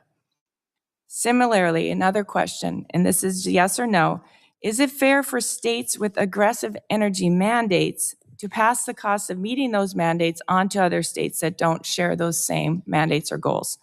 Mr. Peeler? No. Ms. Muse? I think it depends what those mandates are. So that's a yes. Mr. Falcone? Yes, we're very sympathetic that people should pay relative to their benefits. Just a yes or no. Should the states with the goals pass the cost of meeting those goals to states that don't have those goals? Yes or no? They shouldn't pass the cost, but the one catch is sometimes infrastructure has benefits to everyone, and that gets into appropriately allocating benefits Sure. and costs. Got it. Okay, and then lastly, Mr. Myers. No. All right, I think it's that clear. Americans should not be burdened with costs from energy infrastructure that they don't cause, both from state policy decisions or if it's new industrial loads. And that's why I introduced the FAIR Act. It requires states to pay for their own energy goals and not pass them on to ratepayers in other states who do not share those goals. And I want to end with this. Why is this important? Because as shown by the graph behind me, transmission costs are the key driver of increased electricity bills today. We have to get the cost allocation right. That's what we're trying to do here today. And with that, I yield back. Thank you very much. The gentlelady yields back, and the chair now recognizes the gentlelady from Virginia's 4th District for 5 minutes. I'm sorry. The chair recognizes the ranking member of the full committee, the gentleman from New Jersey, for 5 minutes for questions. Sorry about that. Oh, that's all right. Who was going to go next? Jen, do you want to go next? Oh, all right. I'll get done here. For well over a year, Democrats in this committee have argued that large consumers of electricity, like data centers, need to pay their fair share for power. Anything less, and families across the country will wind up paying for big tech's investments in technologies like artificial intelligence. And reports over the past year have found that residential ratepayers have wound up footing the bill for grid infrastructure needed to serve data centers. So we have to find a way to make data centers pay the cost of the grid investments they're spurring. So, Ms. Muse, I have three questions to try to get through here. First, what steps can Congress take to help insulate families from costs associated with data centers? Thank you for the question. I think that Congress can continue to support the needed covering of costs for not just generation, but also for transmission, right? It is the grid upgrades that are driving many of the cost increases in electricity rates. I think support for transmission investment through grant programs, tax credits, and more can help socialize the costs across the entire country through the tax base rather than through the rate base and on the back of all the ratepayers. Okay. Now, well, thank you, but I want to switch gears to talk about a bill that I have a number of concerns about, and I expressed in my opening. That is the FAIR Act. Currently, FERC sets rules to ensure that utilities all pay their fair share for power lines that help an entire regional or interregional power grid. But the FAIR Act upsets those rules and could wind up, in my opinion, making it harder to build the important power lines we need to help bring costs down and ensure that the lights can stay on. So, Ms. Muse, do you think the FAIR Act wouldn't make it harder to build and pay for important high voltage interstate power lines? I agree and share your concerns that the FAIR Act will make it much harder to build interregional transmission, that high capacity transmission that is most needed to improve reliability and resilience of the grid across the country. But would you tell me why you think that? Absolutely. I think states have a variety of policies, right? And the reliability benefits that are gained from increased, well-planned, long-range transmission, as well as the lower cost over the entire footprint, happen regardless of what the state policies are. And so when you have a process that upsets the existing planning and cost allocation processes, you make it much more challenging for all those that benefit from transmission to be able to pay for it. Okay. And I think one important lesson to take away from today's hearing is that we have to have a bigger, more resilient power grid, not a smaller, fragmented one. Absolutely. But in the bipartisan infrastructure law, Congress gave the Department of Energy a number of authorities to help expand the grid. But Trump's budget attacks those authorities, and I think they're critical to helping our nation grow the grid while keeping electricity affordable. So my last question is, can you talk about how DOE's grid deployment programs help expand the grid without breaking the bank for ratepayers, and how should Congress look to enhance or alter those authorities? And you actually have 2 minutes for this one. This is great. So Congress gave the Grid Deployment Office at the Department of Energy a number of programs to help accelerate grid deployment. We've heard about the Grid Resilience and Innovation Partnership Program. That was a resounding success through its first 2 rounds of putting out nearly $7.6 billion of funding to projects across all 50 states. That is funding that was had extraordinary high demand.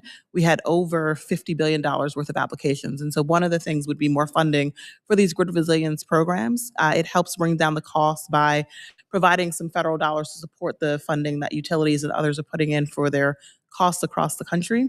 We're seeing those funding used for transmission upgrades, for new transmission, for the deployment of advanced conductors and grid enhancing technologies, as well as the use of technology for wildfire mitigation, improved monitoring and control of the grid, and more. This was all complemented with funding directly for transmission. The $2.5 billion transmission facilitation program allowed DOE to set up a revolving fund to accelerate transmission deployment. We often have a challenge where we know that we need to build a transmission line, but don't necessarily have the customers in place to do so at that time that we're setting up financing. The transmission facilitation program helped get over the hump and really accelerate transmission deployment. $2.5 billion went through very quickly. The department would love more funding to continue to deploy dollars for transmission. And there were a number of other programs, including those supporting the states, the Grid Resilience State and Tribal Formula Grant Program that gave all states, all tribes, all territories across the country opportunities to pair and partner with their utilities and others to identify needed investments, whether it is hardening the grid, it is inclusion of energy storage, but had a lot of opportunity to make very targeted grid resilience investments to help keep the lights on, keep the grid more reliable, and help bring down costs for American families. All right. Thank you so much. Thank you, Mr. Chairman. Well, thank you very much. The gentleman yields back, and the chair now recognizes the gentleman from Ohio's 12th District for 5 minutes for questions. Thank you, Mr. Chairman, and thank you, Chairman Latta and Chairman Guthrie, for holding this important and timely hearing today, and for including a draft of the Load Forecasting Enhancement Act. Our nation is at a crossroads. How do we win the AI race against China while lowering energy cost? Our constituents are seeing data centers pop up across their communities and are rightfully asking what we are doing to protect them from higher electric bills. The truth is, there is plenty Congress can do to make energy more affordable while supporting American innovation. Many of the bills before us today will certainly help, and I hope they can move forward with bipartisan support. But I must add, to ensure we can meet these growing demands, win the AI race, and prevent higher electricity costs, we also need to enact meaningful and lasting permitting reform. The House has already passed important legislation to reform the outdated NEPA process, address delays with the interconnection of new generation to the grid, prevent future administrations from shutting down baseload power, and streamline the process for approving interstate pipelines. Again, I greatly appreciate the chairman for holding this important hearing and urge my colleagues to listen to our constituents and deliver on policies that modernize the grid, protect ratepayers, and get new power generation online to ensure that the lights stay on. My first question is for Mr. Myers. Mr. Myers, thank you for being here. Can you discuss why proper load forecasting is critical for planning purposes and protecting from underbuilding and even in some cases overbuilding? And how can inaccurate load forecasting harm ratepayers and increase electricity cost? Well, I think you hit the nail right on the head. You don't want to underbuild because then you can't serve the loads that are coming in. You don't want to overbuild because then you have the potential of stranded costs that all get ultimately recovered by the ratepayers.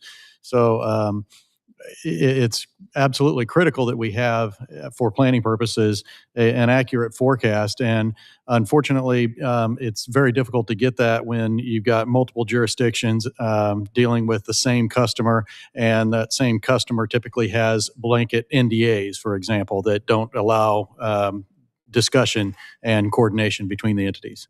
Thank you. Mr. Falcone and Mr. Peeler, would you like to add anything to that from the public power utility perspective? Mr. Peeler, you can go first if you'd like. I would just add, it's really important to require these large load customers to commit to their loads.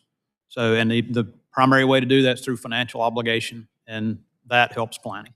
Thank you, Mr. Falcone. Yeah, I would agree with Mr. Peeler.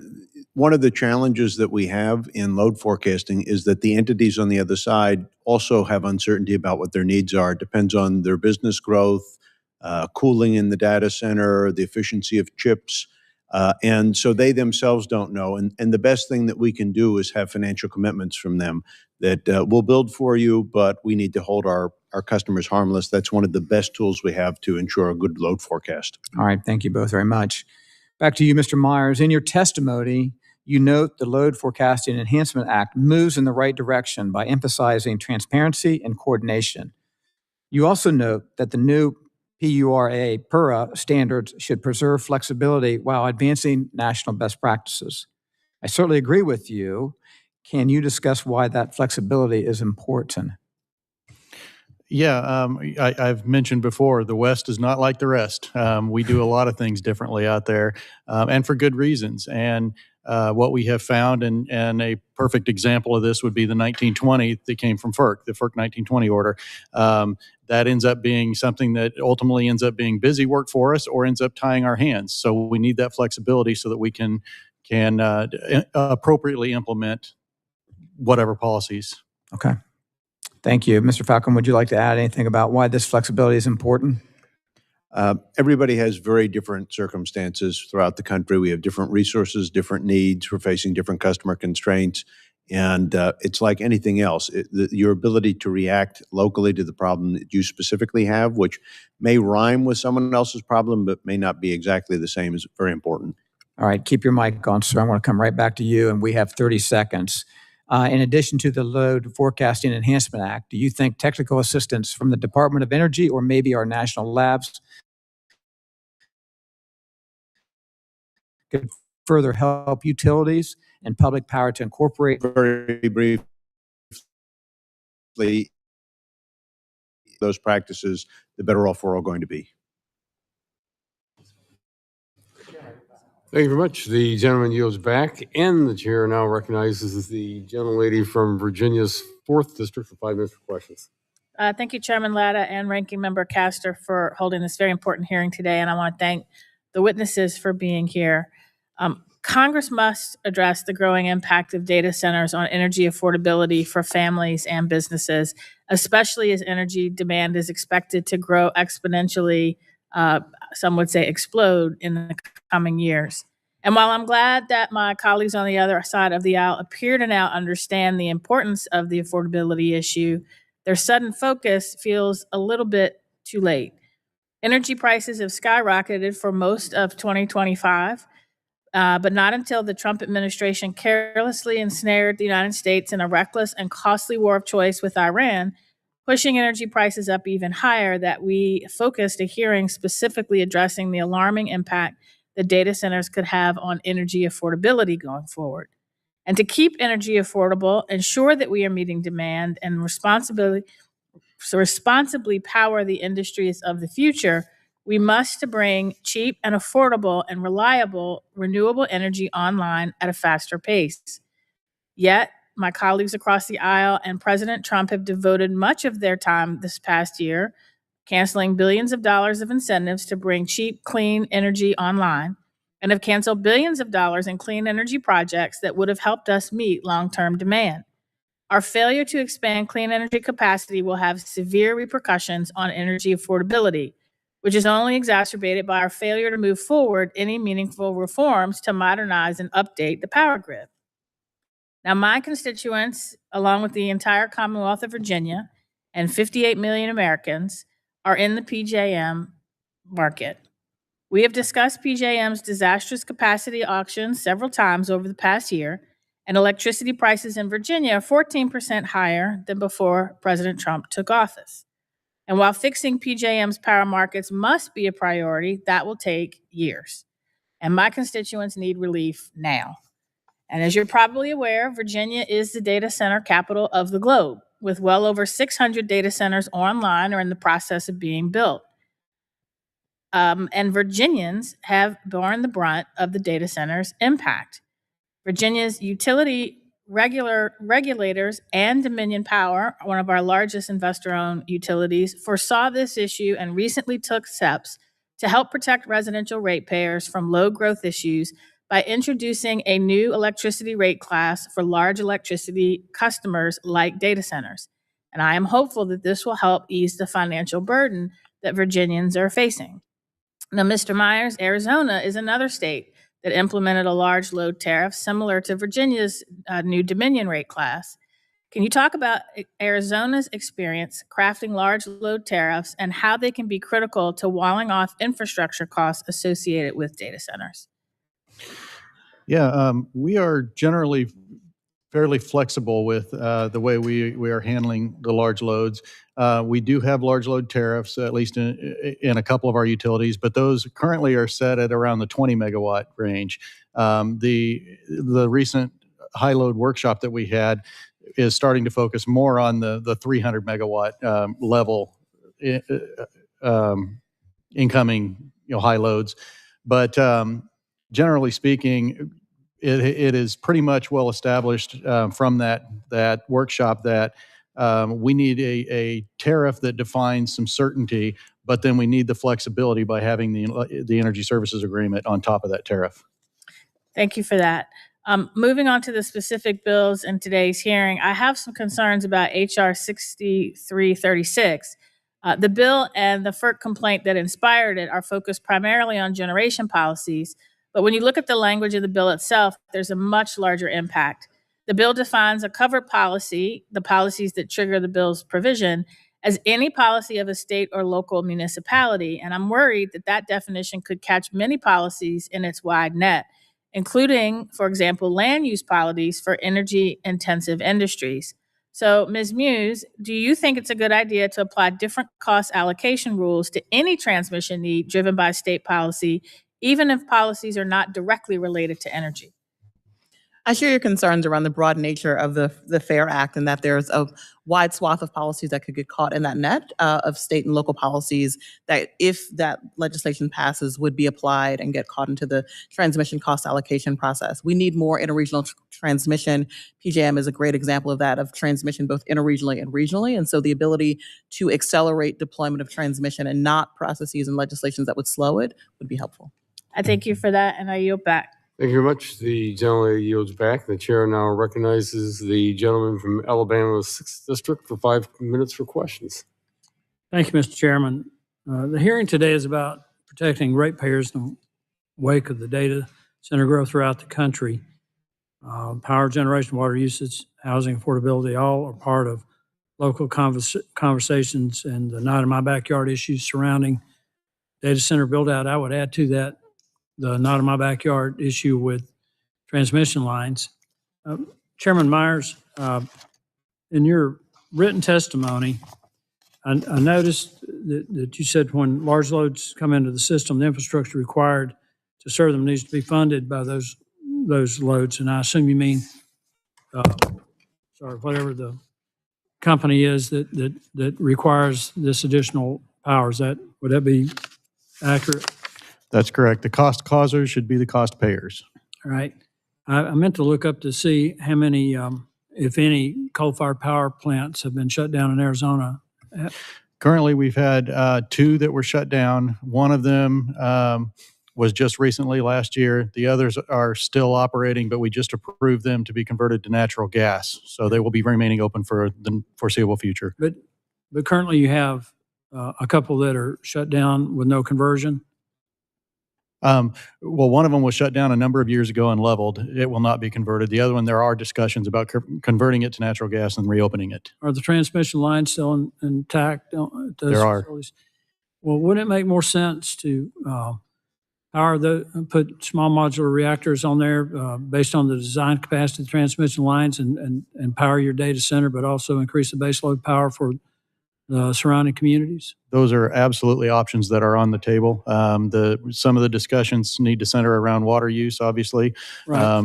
But yes. The water use is a huge issue in Arizona, Correct. Obviously, which is probably going to be a limiting factor in building data centers there. But the main thing that I want to point out is that that we've got to focus on what is the best way in terms of dispatchable power to provide baseload power in those areas. Mr. Peeler, would you agree that demand itself is not the risk, but the lack of proper planning for power generation? I'm sorry, could you repeat? I couldn't hear your question. I have a Southern accent. I might need an interpreter, but. I'm used to that. Okay. Would you agree that demand itself is not the risk, but the lack of proper planning for power generation? In other words, we find ourselves right now in an arms race for artificial intelligence. We got to build out these data centers, and we've known this for a while. And my perspective on it is that we should have been working as hard as we could to get the small modular reactors approved, commissioned, and located in positions where we could provide the power that we need without raising utility rates for everybody else. Question remains, would you agree that it's a lack of proper planning for power generation? Yeah, certainly an integrated plan of planning generation and transmission together certainly is key to serving this load. So I would agree with your comment. So is it your experience that the data center operators are attempting to generate their own power behind the meter so not to pull from the grid? So in my experience is most of them are not interested in building their own. They're more interested in being served by the grid itself. Okay. Then going back to my discussion with Mr. Myers, doesn't it make more sense that we build small modular reactors, and particularly in these areas where they've shut down coal-fired power plants, but the transmission lines are still intact? Because going back to Mr. Myers' point about asking the large load users to pay for everything, the infrastructure and the transmission lines, you still have all these other issues related to permitting and the not in my backyard issues. If we want to do this in an expeditious manner, doesn't it make more sense to go with the small modular reactors? So certainly small modular reactors are definitely an important asset for the future. And to your other point, reusing existing infrastructure, transmission infrastructure is a very important concept to make this effective. Okay. Mr. Chairman, that's my point has been all along is that I think we have some common agreement. Just some of my colleagues on the other side of the aisle, they support the SMRs from the perspective of emissions. But I do think this is the most expeditious way that we can address the power needs that we're facing right now for our artificial intelligence competition with China. I yield back.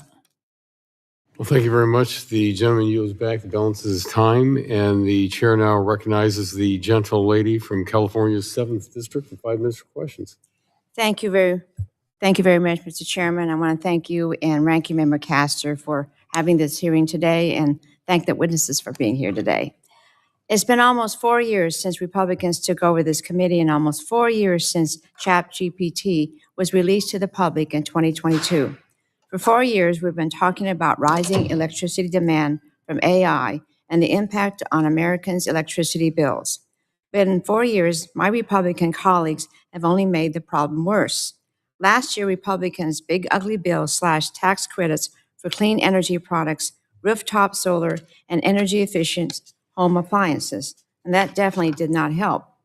Then the Trump administration tried to cancel hundreds of millions of dollars for infrastructure projects that were upgrading the power grid to deliver more power for less money. That definitely didn't help either. Then Republicans on this committee spent months trying to gut efficiency standards for home appliances, which have saved American families hundreds of dollars every year. Once again, that definitely didn't help. So here we are 4 years later. I'm glad my Republican colleagues are actually having this hearing, and I think some of the bills we're considering today are a good first step. But frankly, Republicans are dollars short and 4 years too late. Democrats have put forward a range of solutions that would bring down electricity costs. But Republicans have refused to work with us.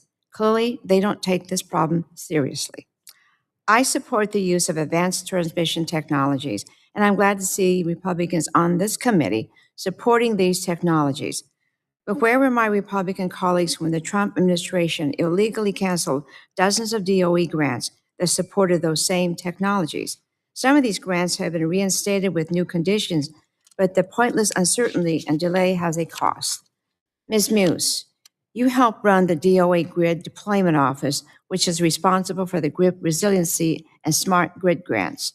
I co-led the bipartisan Power On Act, which was included in the infrastructure law and created the GRIP grant program.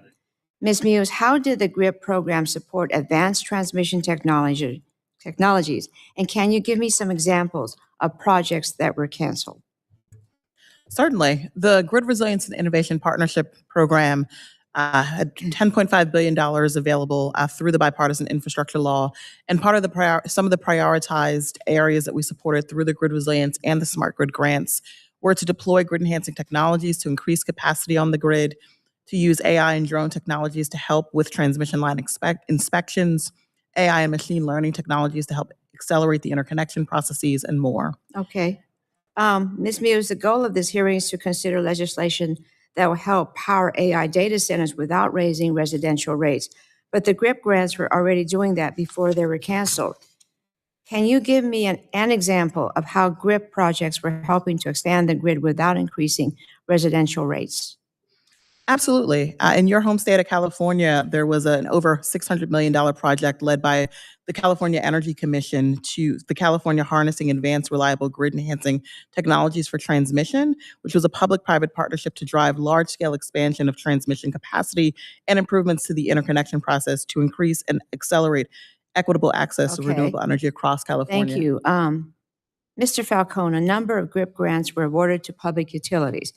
What's it like for a public utility suddenly and without warning lose a multi-million-dollar grant that the federal government has signed a contract to deliver? Rep. Matsuya, obviously, whenever we have changes and we're going down a certain path and then have to go down another path, it causes some challenges. And in the case of your home district with SMUD, I know they were awarded such a grant. Right. They had to reprioritize their Sure. needs. Okay, Mr. Peeler, there's been a lot of interest in how flexible data centers can be in terms of how much energy they use and when. Can you explain what that means and how Duke is approaching data center flexibility? We're working with data centers and with research organizations like EPRI to determine what value and how to attribute the value of flexibility.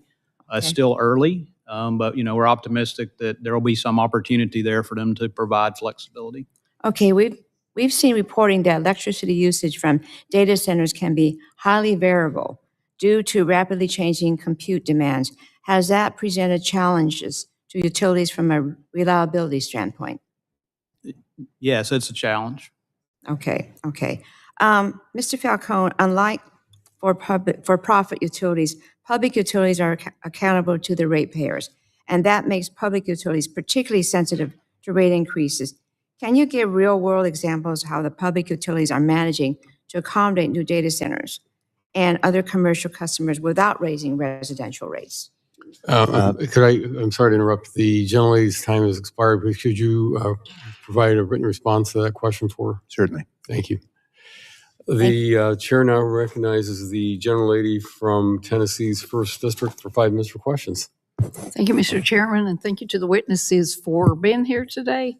I want to thank you for taking the time to speak about the urgency to meet energy demand. It's simple economics. Demand is surging, and if we want affordable rates, we need to supply to match. And that means improving the capacity of our existing grid and building reliable generation to connect to the grid, and that was yesterday. I've heard from several stakeholders, including TVA and MISO, PJM, that AI and advanced computing tools can be one of the keys to enhance grid capacity, operations, and reliability. And just to put it in real terms, there was one operator that slashed a single step of its interconnection study process from nearly 2 years to 10 days. And that's monumental when it comes to energy. And I have a bill called the Affordable Innovation for the Grid Act, which will help identify opportunities to enhance our grid through AI and find out what are the obstacles that are slowing down deployment. So, Mr. Peeler, what can advanced computing actually do for the grid right now, and what's standing in the way? So your point about utilization of AI and advanced computing for study work is very valid. We're looking at that as well, utilizing some of those tools. Yeah. To your point, it does reduce that study time. Yeah. It also reduces the management of the massive amounts of data. So I think support for those types of tools and best practices, opportunities to support those is very valuable. Great. Mr. Falcone, how do we get more capacity out of the grid infrastructure we already have? Well, there's a number of things. Some of it is flexibility, but as we talked about a little bit earlier, there's limits on the amount of flexibility you can get because the customer's economics are different than our economics, but offering programs and allowing customers to choose whether they want to provide more flexibility to price is a very important thing. Certainly spending every dollar efficiently. Your bill does that by encouraging the research of technology. We've talked about advanced capacitors and others. I think the important thing is to support and encourage these technologies, but not necessarily to mandate their use because it really depends on the use case. Yeah, mandate is not a nice word. Earlier this year, TVA sent a letter to its local power companies asking for feedback on how to enable large load customers while protecting, residents from undue cost increases. And Mr. Myers, how are your members working with state regulators to ensure homeowners and small businesses don't end up subsidizing energy needs of large load customers? Yeah, well, like I've kind of said, we are focusing on having a clearly defined tariff, but then having the flexibility for the energy services agreement.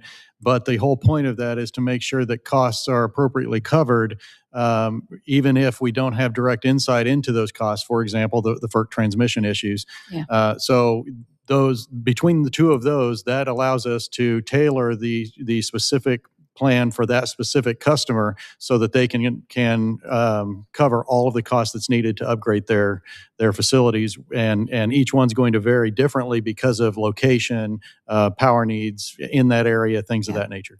Just a lot of variables. It is. Mr. Falcone, as we work to build new generation to modernize the grid and interconnect new large loads, what are some of the unique challenges for rural areas like my area in East Tennessee? And how do we ensure those rural communities are protected from subsidizing those data center costs?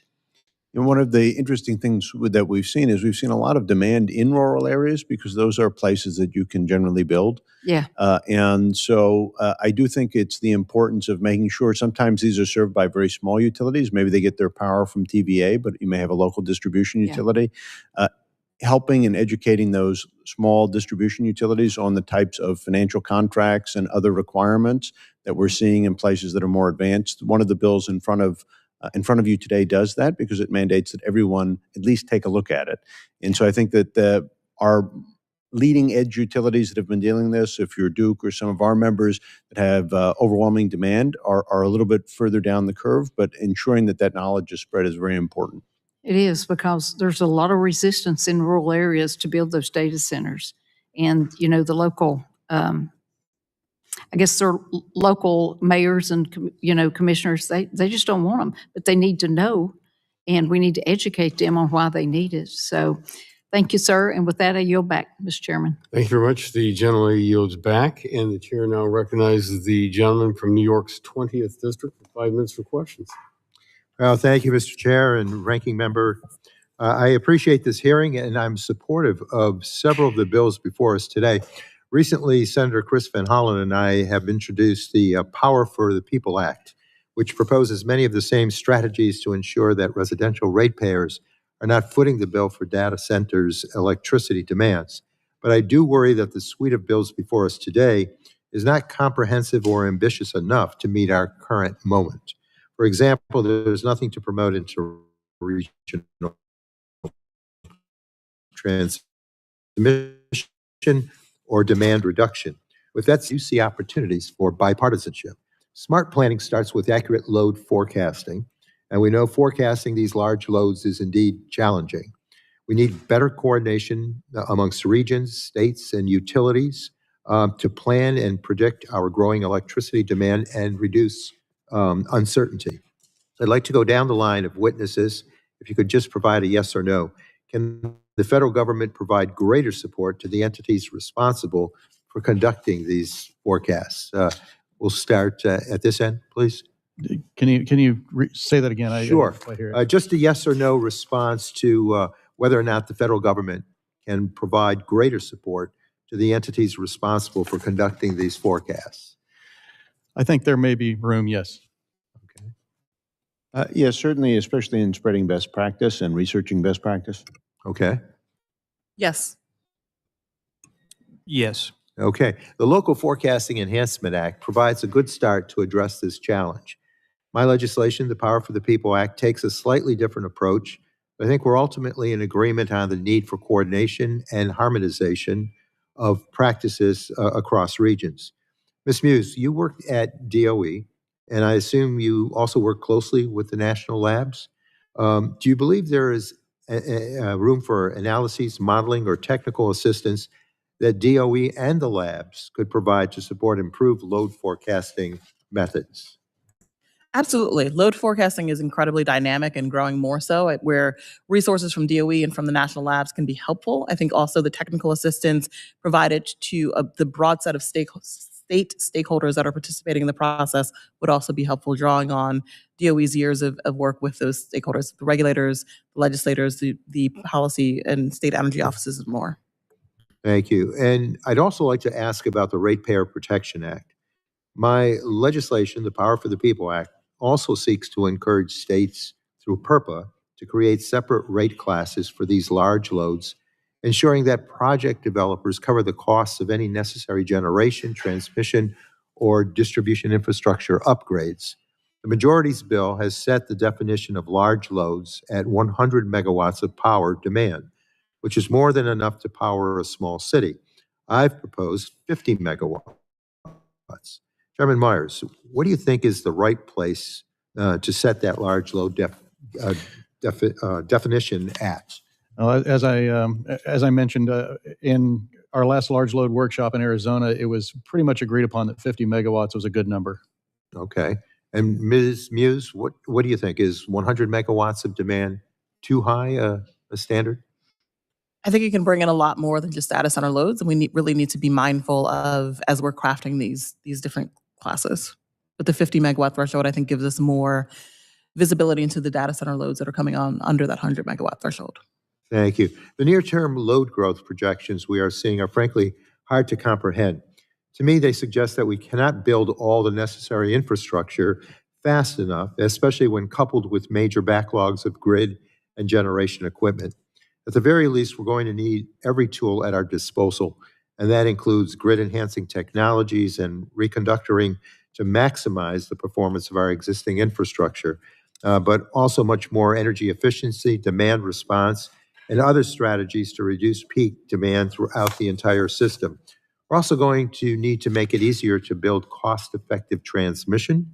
And yes, we're going to need more renewables. These are good ideas being proposed at today's hearing, but if we actually want to address these issues without increasing costs for everyday Americans, then we need to get serious about embracing policies that the majority has dismissed in recent years. And with that, I thank you, Mr. Chair, and I yield back. Well, thank you very much. The gentleman yields back, and the chair now recognizes the gentlelady from Florida's 15th District for 5 minutes for questions. Thank you, Mr. Chairman. After years of relatively flat demand, electricity use is rising rapidly, driven by AI, data centers, and advanced manufacturing.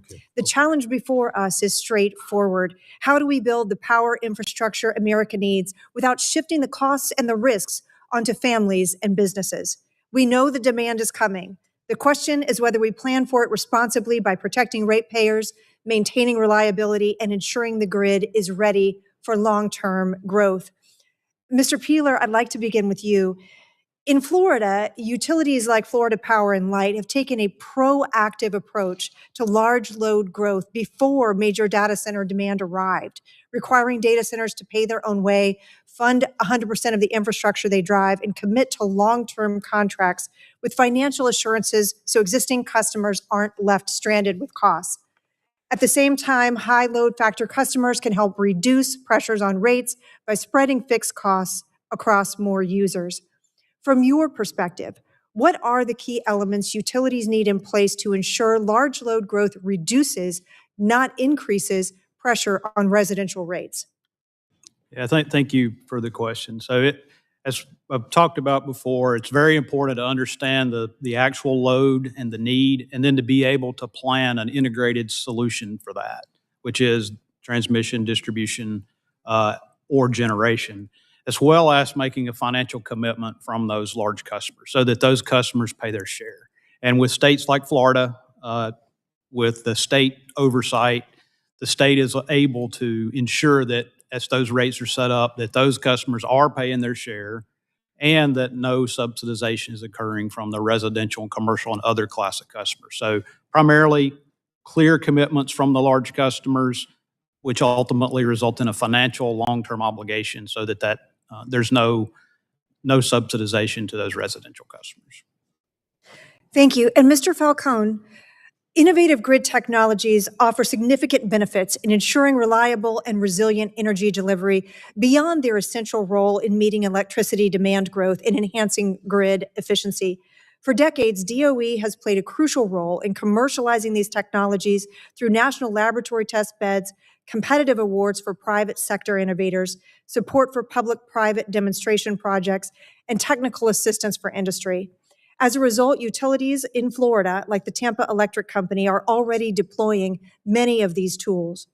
How could a DOE clearinghouse help your members modernize their systems and improve the reliability and affordability of electric service for customers?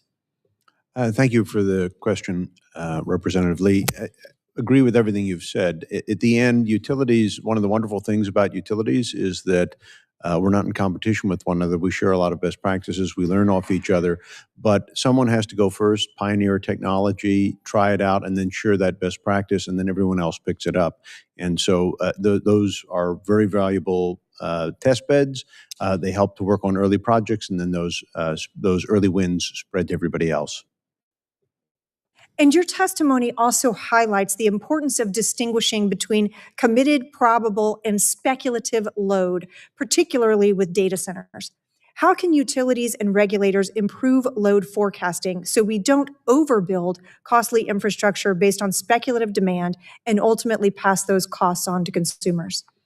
It's a very challenging thing because load forecasting typically looks at what past trends have been, what customer inquiries have been. But now we have some very large customers that are applying in many, many places, and it's almost like a free option. And so that skews the load forecast quite a bit, and the information is on the other side of the table. Those customers know better what they plan to build than we're ever going to know. And so that is the importance of distinguishing and looking to financial commitments, because the financial commitment reveals that the entity is serious about building in that location and isn't just shopping around. So the bills that are here encourage that by spreading best practice on load forecasting, but also looking for financial commitments in that Ratepayer Protection Act. Both are very, very valuable to try and get to the right number. We don't want to overbuild. We don't want to underbuild. Thank you. Mr. Chairman, I yield back. Thank you very much. The gentlelady yields back, and the chair now recognizes the gentlelady from Washington's 8th District for 5 minutes for questions. Thank you, Mr. Chairman, and thank you to all of our witnesses.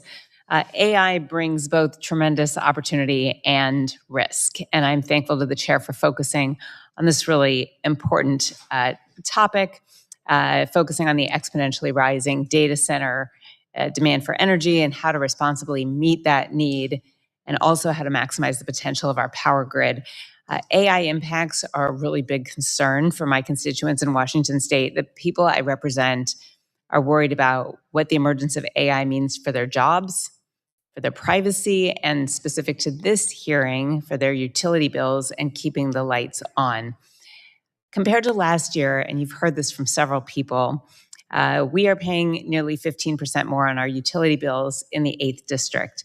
Studies are showing that by 2028, the Northwest energy supply may not always be able to meet energy demand during peak times. Much of this stems from the administration's rollback of needed investments that would bring affordable and clean energy to our grid. Some stems from sluggish improvements to our grid, and the exponential growth of data center energy consumption will add more and more demand. While these companies are expected to reap tremendous benefits from advancing AI using our data and our power, they cannot benefit off the backs of our hardworking families who are already being hit with rising utility bills. If these big companies want the energy, these corporations are going to have to reach into their own deep pockets to fund it, build it, and if needed, connect it to the grid. Mr. Falcone, you represent many community-owned public utilities in Washington's 8th Congressional District, like Snohomish and Chelan PUDs. We also have a neighboring Grant PUD. The flexibility that local authority allows has enabled utilities to set up frameworks and cost allocating policies that protect residential ratepayers, and they've all done it in a little bit of a different way. What are some of the mechanisms that public utility districts in my state are using to protect ratepayers as data centers move in? Well, thank you for the question. We have 5 members of LPPC that are in the state of Washington, including the 3 members you just mentioned. Fortunately, to date, those members have benefited from having capacity available, and they have marketed that capacity to large data centers, so it's actually helped to lower rates. But they're now in a period where those new inquiries will require them to build new load. And in each of those cases, what they're looking for are those types of financial commitments from the other party to ensure that there are not, the issue is in Washington, you have wonderful hydropower and very low rates. The new cost to build is going to be up here, and you want to make sure that you charge your existing customers this rate and the new customer this rate and not a blended rate. That's right. And they have done things like secure commitments to stay, to not just pick up and move all those computers when it's more convenient to go somewhere else, and to put the responsibility for energy, for transmission, and the like on these companies. Mr. Peeler, you have detailed in your testimony that regional judgment is critical when making decisions on data center load growth on the federal level. How do we ensure that every ratepayer nationwide is protected from these costs while including these regional, local considerations? So I think it's important that there be state and local decision-making, as you just described in your district, because those are the folks who are closest to the customers and closest to the issues. I think from a federal perspective, it's useful to set direction and outcomes, not prescribe the exact policy. So I think this body can artificial prescribe intelligence some of is those driving outcomes explosive and growth in power objectives demand. AI so data that centers those need far more local power. and state authorities can make those decisions best for their locality and customers. Thank you. And Ms. Muse, I have barely any time left, 30 seconds, but you mentioned the importance of accurate forecasting. This is really hard to pin down, partly because there is some unpredictability and partly because these big corporations don't open their books. Is there anything that we can do to nudge data center developers to provide more accurate and complete data to power planners while respecting confidentiality? And you can submit that for the record if you don't have I don't have a short answer off the top of my head, so I will put that one into the record. Thank you. Thank you very much. Yield back. Thank you very much. The gentlelady yields back, and the chair now recognizes the gentleman from Texas's 12th District for 5 minutes for questions. Thank you, Mr. Chairman. Thank you to all the panelists for being here. Mr. Chairman, if it's okay with you, I'm going to yield as much time of my 5 minutes as Ms. Fedorchak from North Dakota needs. The gentlelady is recognized. Thank you. Artificial intelligence Mr. is driving Chairman. Thank you, explosive Rep. growth in Goldman. power demand. Appreciate that. As we started talking about earlier, we're going to be making massive investments in our power grid and all this infrastructure.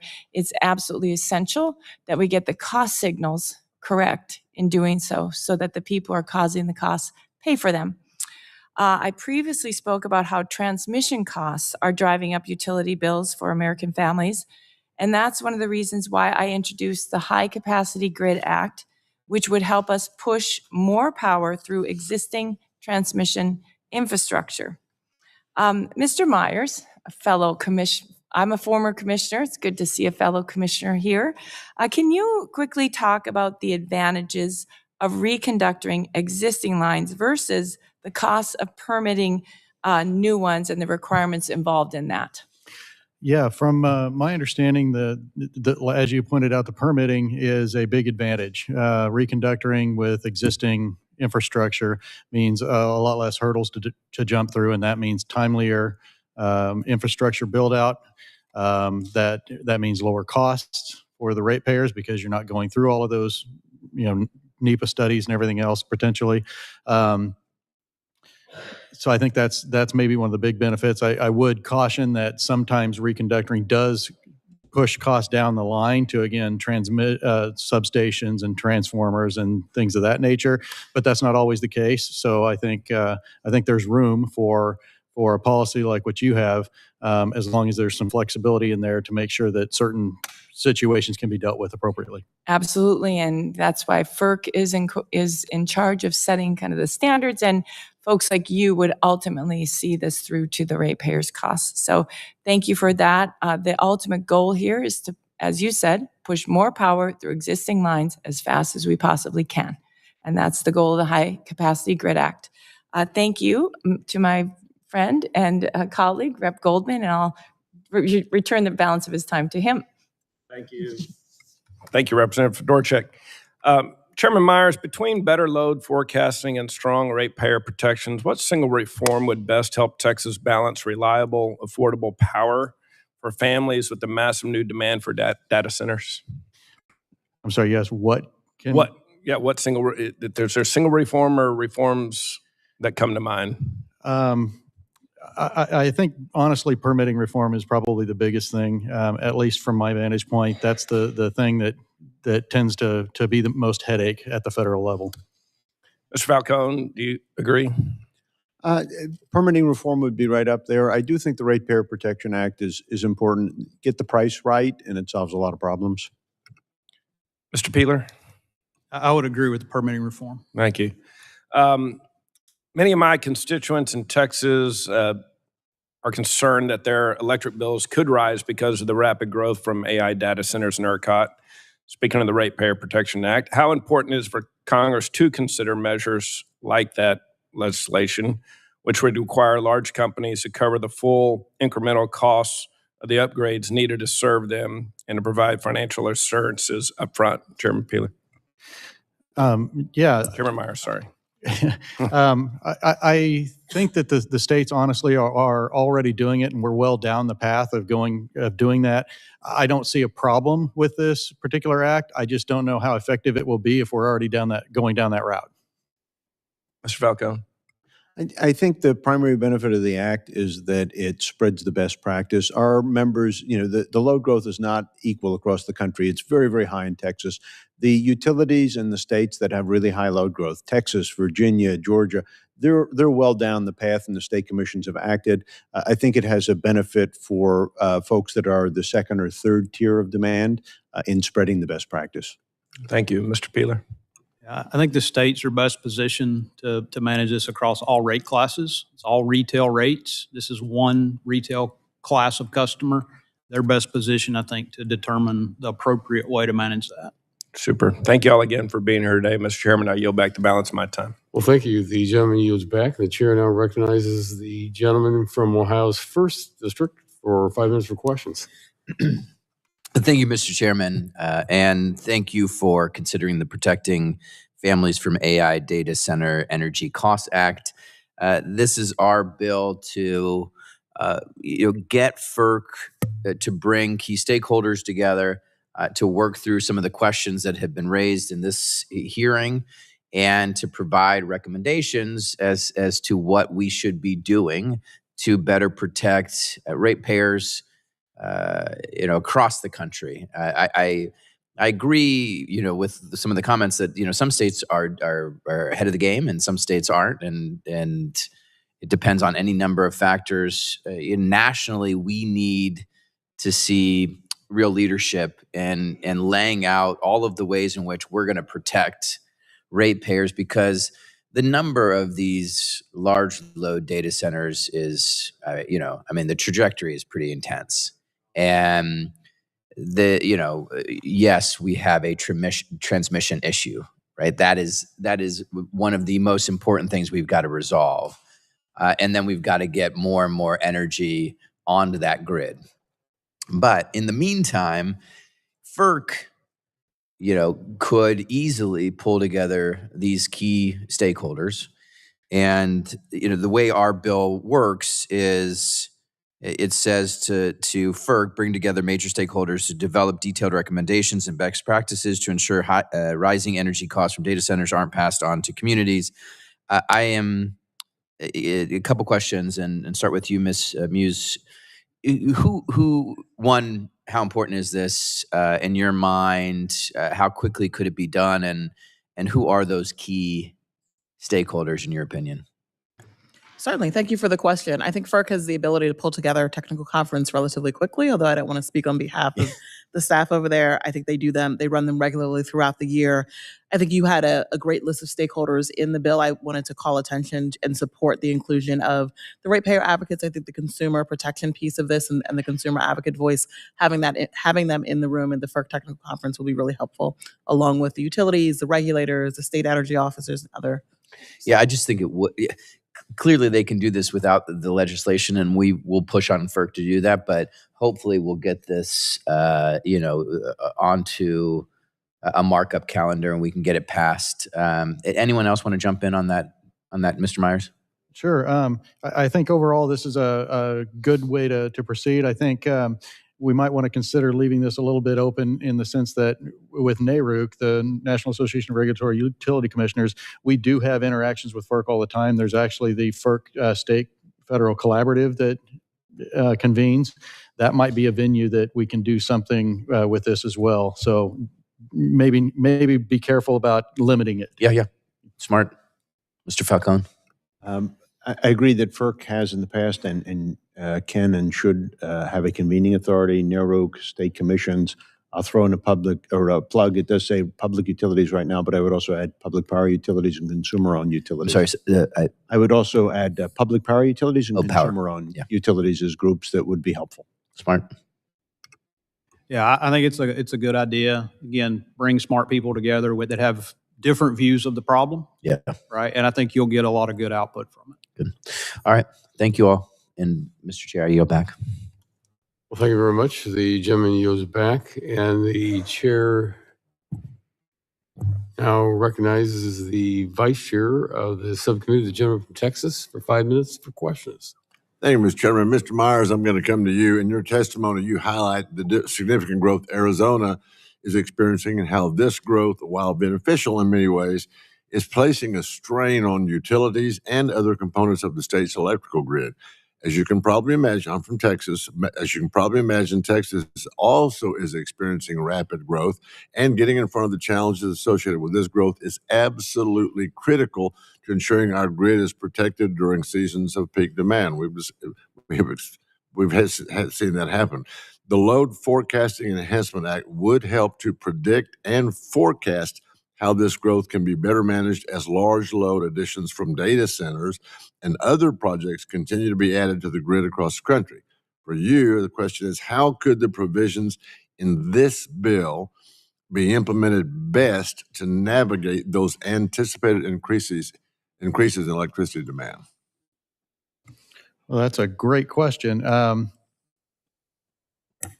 I don't know that I have an answer for you. I would like to get back to you on that one in writing if I can. You don't have a magic wand? I don't have a magic wand. I think that's a loaded question, to be honest. Well, there's a lot of things in Texas that are loaded, so that makes sense. Arizona as well. Mr. Peeler, I'm going to come to you. One of the challenges communities and ratepayers are facing, by the way, we'll give you a couple of minutes to think through that. What the challenges ratepayers are facing is rising costs associated with large load customers, such as data centers, being added to the grid, as you mentioned in your testimony. The Ratepayer Protection Act would require large load customers to recover the full incremental cost of any additional generation, transmission, or distribution upgrades needed to meet the demands of those customers.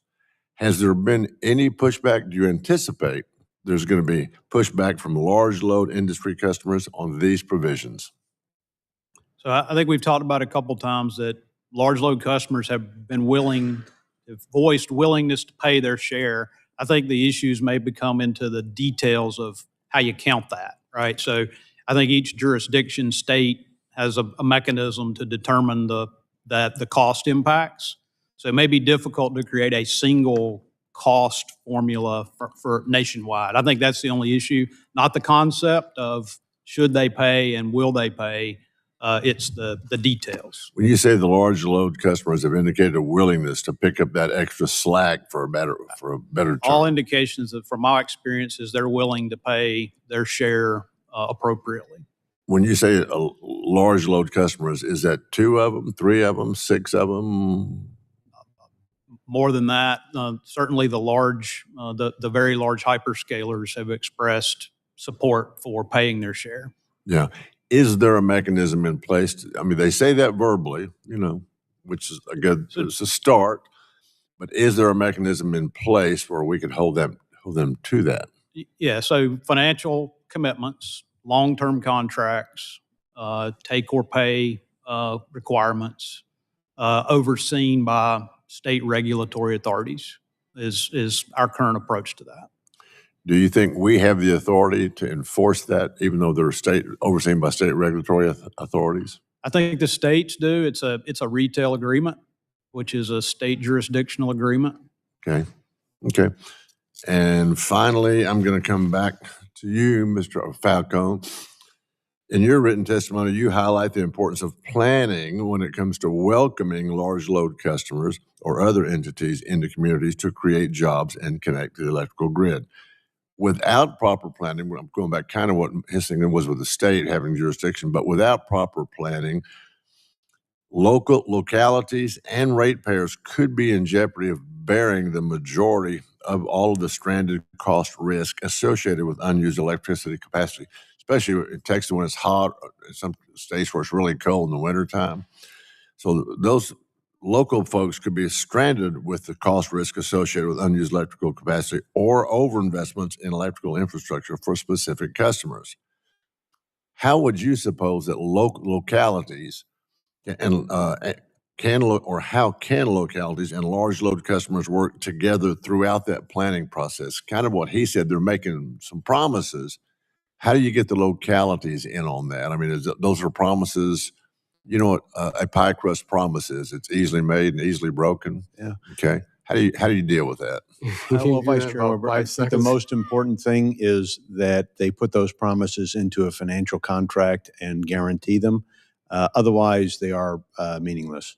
Okay, I thank you, Mr. Chairman. Okay. You're back. Well, thank you very much. The gentleman yields back. The chair now recognizes the gentlelady from Texas 7th District for 5 minutes for questions. Thank you, Chairman Latta, and thank you, Ranking Member Castor, and thank you to our witnesses for being here today. I'm glad we're holding this important hearing as the debate around permitting reform continues. That's certainly something we've been talking about in our subcommittee and full committee, and many of the bills that are before us today would make incremental improvements to our electrical grid's ability to meet demand from AI. It seems to me, though, that they fail to address the core blockers to building transmission at scale, and that's planning across regions, permitting certainty, and a workable cost allocation. So I'd like to focus my questions on the last of these three issues, and in particular talk about the FAIR Act. The FAIR Act prohibits grid operators from charging the costs of transmission project to other utilities if any part of the drivers of a project are related to state policies. The bill provides no specific definition of state policies, and it's pretty clearly targeted at states that have renewable portfolio standards or otherwise incentivize renewable energy generation. And I know that many of my colleagues have expressed concerns in this room about red states paying for blue state policies, but I do believe that this bill as written has a lot of unintended consequences. And certainly, I live in a red state. I live in Texas. And in Texas, parts of which are outside of ERCOT and hence would be subject to the bill, ensuring that our grid can withstand hurricanes and extreme weather is crucial. And our Public Utility Commission and our electric utilities use system resiliency plans to improve grid reliability through physical system upgrades, through technical modernization, and operational improvements that will prevent and reduce outages for Texans and protect against natural disasters. So, Ms. Muse, I want to direct my first question to you.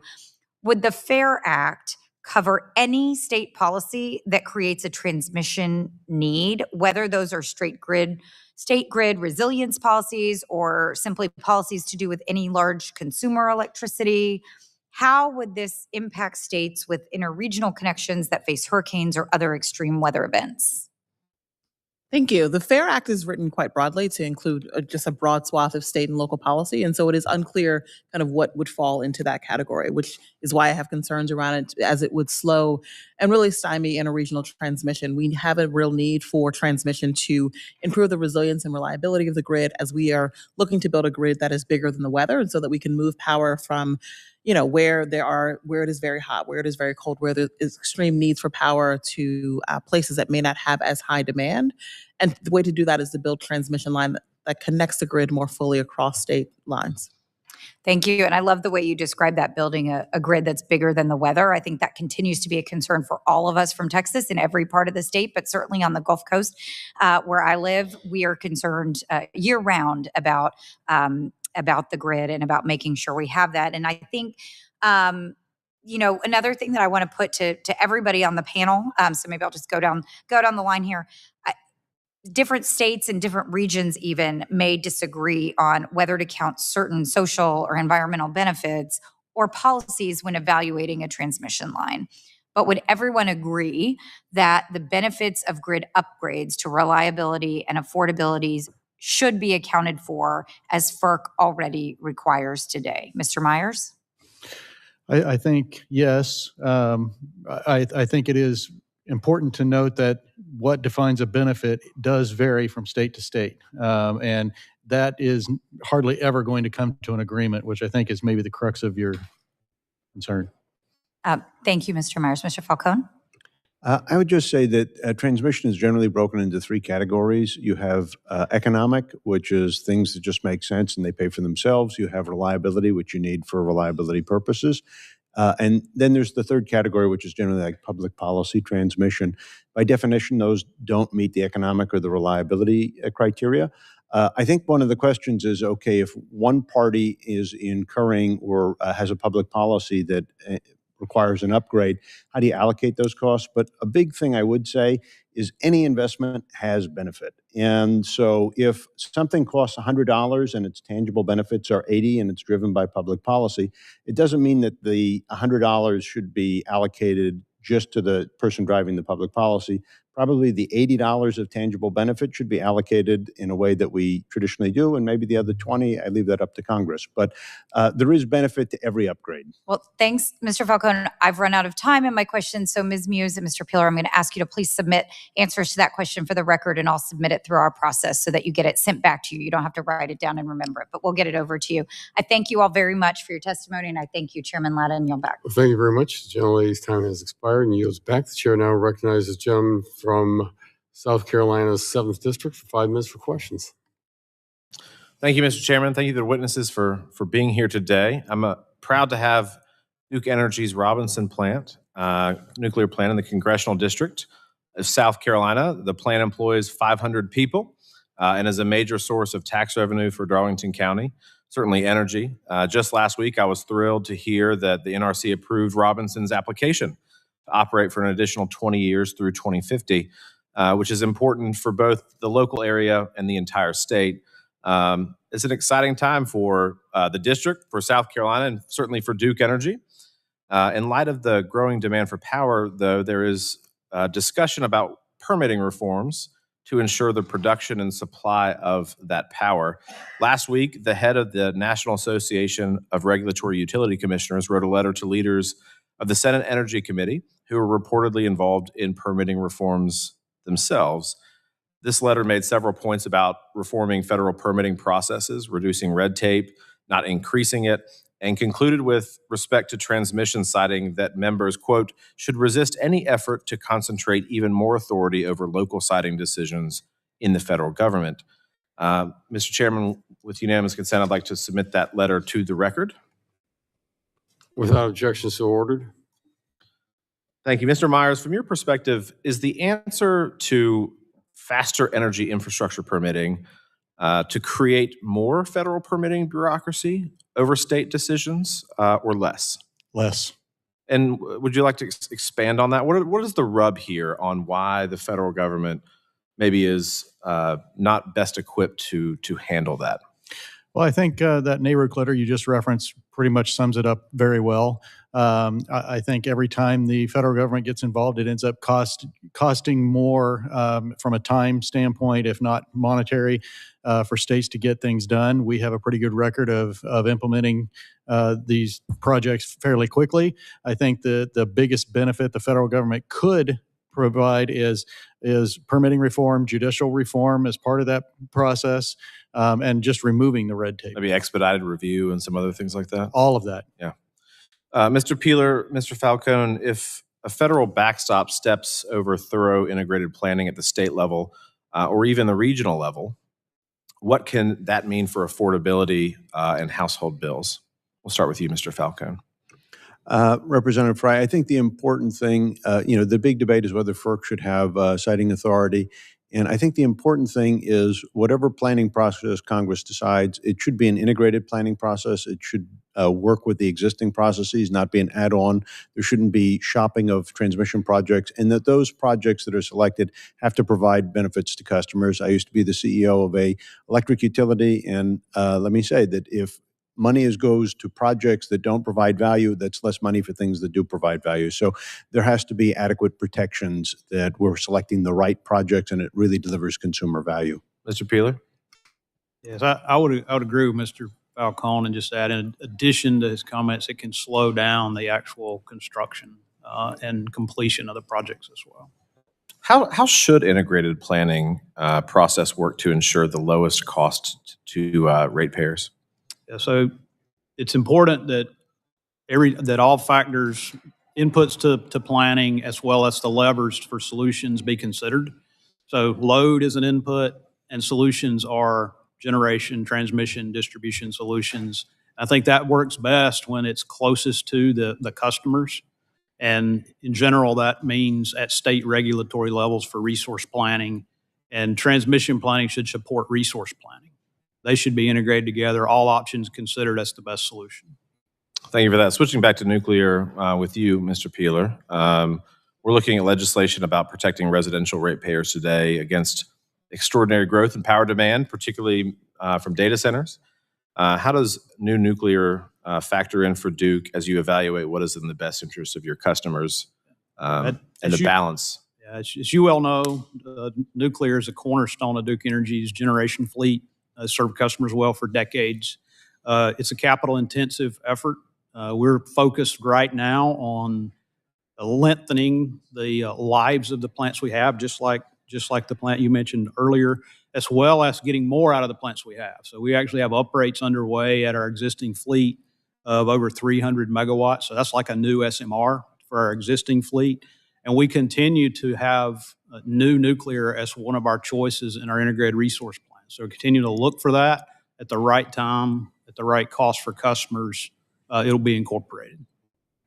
Thank you for that, Mr. Chairman. I see my time has expired. I yield back. Thank you very much. The gentleman's time has expired and yields back. The chair now recognizes the gentleman from Texas's 33rd District for 5 minutes for questions. Thank you, Mr. Chairman. You know, our nation's energy infrastructure currently carries a D+ grade from the American Society of Civil Engineers. And one of the reasons why is because we really are relying on a 20th century power structure to help us figure out how we're going to get through 21st century AI, manufacturing revolution. People talked about data centers already, and about 70% of our transmission lines and transformers are more than 25 years old. And in many parts of the country, about 60% of our circuit breakers have been in service for over 30 years. And so it took us 100 years to build the grid that we have today, but really because of an explosion of AI and data centers and manufacturing, we are now being asked to essentially double that capacity in the next 25 years, which is really astounding if you think about it. And here's the real problem. We're seeing about a $5 trillion infrastructure deficit in the energy sector. And while utilities spend about $35 billion a year on transmission, it really is a drop in the bucket when you compare it to the total need for a resilient, modern grid. And I think that we all know who has the capital and the urgency to help fill this gap, and it's the hyperscalers. We shouldn't just view data centers just as a burden on the grid. Instead, we should really seize this build out as the most powerful leverage point we have for grid modernization. We should ensure their entry into the market pays for the backbone upgrades that benefit the entire community. As Congress, we can also help coordinate this build out. Otherwise, big tech companies will simply build their own behind the meter power plants. And that's not going to help the grid, and that's not going to help the constituents that all of us serve. We can have private investment channeled into every infrastructure plan that benefits everyone. And so I wanted to ask Ms. Muse, you served in the White House and at the DOE, and I know that you know as well as I do that these bills are a good start, but they are only on the margins of a massive problem. If we want to really seize this moment of a massive load growth to modernize the grid for the next 50 years, what is the big move we are missing? And if you were drafting a $1 trillion grid act today, is there a structural reform that we're just not talking about yet? Thank you for the question. There's huge opportunity to build out the grid, and the ASCE study that you mentioned, it really points to the need for significant upgrades and improvements to modernize the grid to really meet today's what we're asking of it and of today's economy. I think we need a much better and much more connected grid, right? You talked about what we need. We need significant interregional transmission, much better much better capacity and connection between the different regions, or at the Eastern and Western interconnection, and if they'll have it, ERCOT as well. But just as we were better able to move power across the country, you mentioned a need not only for generation, but also for grid upgrades. I think those are hugely important. We haven't talked in this hearing, but supply chain constraints and workforce to allow us to have both the parts and the people to build that grid and then to go into modernizing it. We want to ensure that we are able to do that in a timely fashion and not facing delays. Yeah, no, absolutely. Mr. Peeler, I wanted to ask you, we're talking about an investment gap in the trillions of dollars. And I know that utilities like yours are doing some investing, but the hyperscalers have the capital and they have the urgency. In your vertically integrated model, is there a structural or regulatory wall that prevents us from taking that private capital and using it to help build the backbone of the grid? Yeah, so we're investing, over $100 billion over the next 5 years. So it's significant investment. But as we, I've mentioned several times earlier, the hyperscalers, the data centers, they're willing to pay their contribution, and then the benefit of that being part of the overall system benefits all customers. So I don't see a burden other than we need to move forward with things like permitting reform and others that slow us down today. So the ability to have financial commitments from these large folks, for them to commit, and then for us to move ahead. And some of the things you mentioned, supply chain, all those are continued challenges, but we need to push past those and build this infrastructure that benefits all customers. Yeah. So, with that sense of urgency that we talked about, how can we turn that into a public good that lowers rates for our constituents? Because obviously affordability is something that people are really paying attention to now. Utilizing the investment from those large customers and their large usage will lower the fixed cost that all customers pay. So that those large customers will pay a larger portion of the system cost. Yeah. Okay. All right. Thank you. Thank you, Mr. Chairman. Yield back. Thank you very much. The gentleman yields back, and the chair now recognizes the gentleman from Michigan's 10th District for 5 minutes for questions. Thank you, Mr. Chairman. We're here today because the stakes could not be higher. The United States is in direct competition with China to lead the future of artificial intelligence. Winning that race will require more than innovation. It will require the ability to generate and deliver massive amounts of reliable power. It's clear energy demand is rising fast, driven in large part by data centers and advanced computing. That presents a real opportunity, especially for states like Michigan.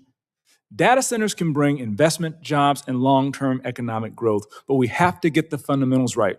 Local control, brown fields before farmland, protect our water, and keep electric bills low. How do we make sure Michiganders actually benefit from that growth without being stuck with the bill of $1 billion infrastructure and projects for Silicon Valley? How do we ensure ratepayers aren't subsidizing massive new loads? And how do we do it while protecting critical natural resources like water that these facilities depend on?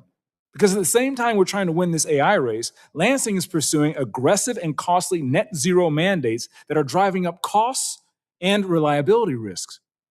We're talking about a projected $386 billion price tag, adding $2,746 per year to utility costs, or about $228 more every month for families. That's the price tag of Lansing's Green New Deal agenda, and Michigan families are paying for it every single month. And reliability is not theoretical. NERC already warned that regions like MISO face elevated risk as we retire reliable generation faster than we can replace it. So here's the challenge in front of us. We need to build, we need to compete, we need to win. But we cannot do it in a way that forces families to pay more for reliable energy. That means making sure that those who drive new demand pay their fair share, making sure that our generation mix can actually meet peak demand, making sure policy is grounded in reality, not just ambition.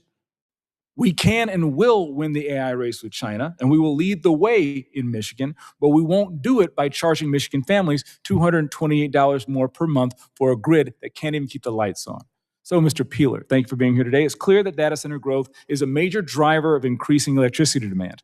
As we work to compete globally, what are some of the best mechanisms to ensure that hyperscale customers pay the full incremental cost of generation, transmission, and infrastructure required to serve them so that residential ratepayers are not left subsidizing that growth?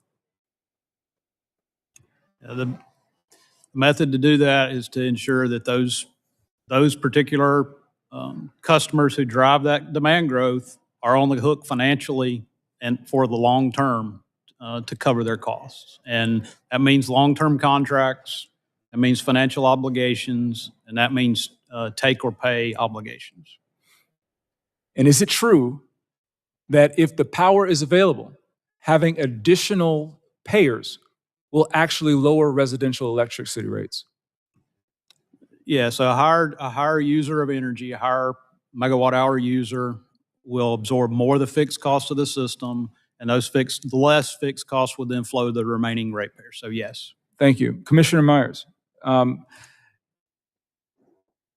we want to attract additional investment. We want to diversify our economies, but we also have these data center investments and we have a duty to protect our consumers. What guardrails, in your opinion, are most effective in ensuring that communities see the economic upside of these projects while avoiding cost shifting onto existing ratepayers? And how should regulators account for impacts on critical resources like water?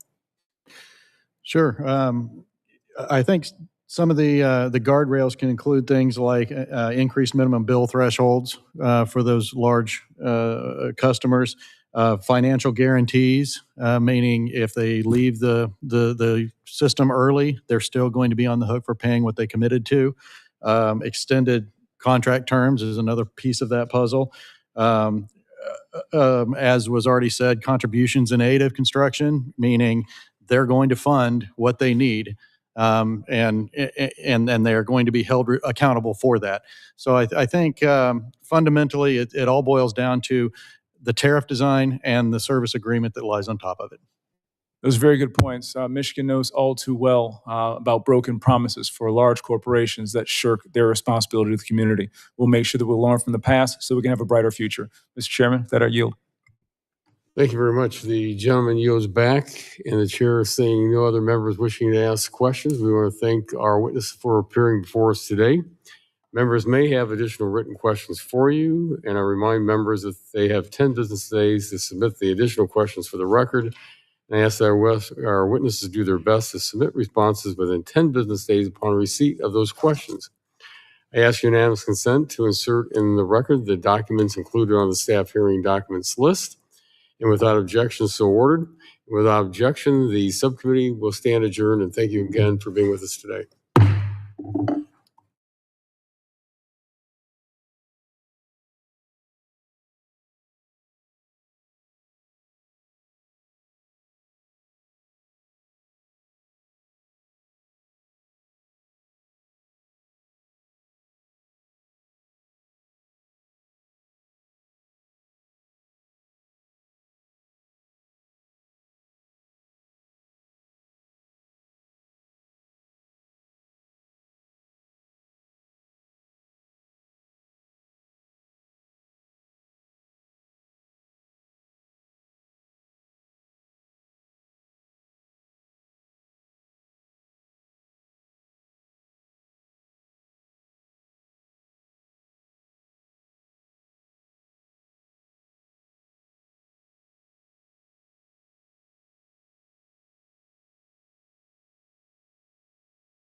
this. First on Fox tonight, the STMTS City Council votes to approve a hyperscale data center plan over the objections of residents who were shouting as the vote was taken. Fox News' Jeff Bernthal has been on the story for months. He's live now with tonight's big development. Sounds very tense down there right now, Jeff. Yeah, it has been, Andy. Residents are very upset over what has happened here tonight, although many of them told me that they did expect that the council would vote in favor of this plan. They just believe the council has ignored their concerns. Some of them now telling me that they will look for ways to challenge this legally. Here is the moment that the Festus mayor announced that this bill had passed. Bill 4876 has passed 8-2, 6-2, I'm sorry, 6-2. There were police standing in front of the council members as they left here within the hour. The deal that has been approved still has a financial component that would require a vote from the Jefferson County Port Authority. Tonight, residents pleaded with the council to either table the plan or vote no. The vote was 6-2, as you heard the mayor there, in favor of this plan. Many residents say this will destroy their dream home and their quality of life. Some residents telling me they now will plan to look for ways to file legal challenges. Supporters of the deal point to estimates that this deal will bring more than $1 billion of revenue to the city over 25 years. It'll bring the jobs, secondary jobs like logistics, transportation. There'll be regular maintenance, technological upgrades in the future. It'll bring the tax dollars alone. They need to actually listen to us for once. They've been letting us speak, but they haven't been hearing us at all. And you can see behind me, we do not want this in our town. I have talked to field experts in every field that I can get a hold of since this thing started. And the biggest takeaway from all of those meetings is that the only people that think that this is a good idea are the people that are selling it to you or making a profit from your decision. And that's it. Now, before the vote was taken, the city attorney here telling the council that by passing this, that if they would, and they did, that it gives the city control over some of the aspects that residents have raised concerns about, but many residents do not believe that control will be enough or be enforced or provide enough safeguards to protect their community. We'll have more coming up on Fox 2 News at 10. Reporting live from Festus, Jeff Bernthal, Fox 2 News. Ooh, that sink odor is out of hand. Who are you? Your kitchen.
Anybody that's against this, please stand up for the next minute.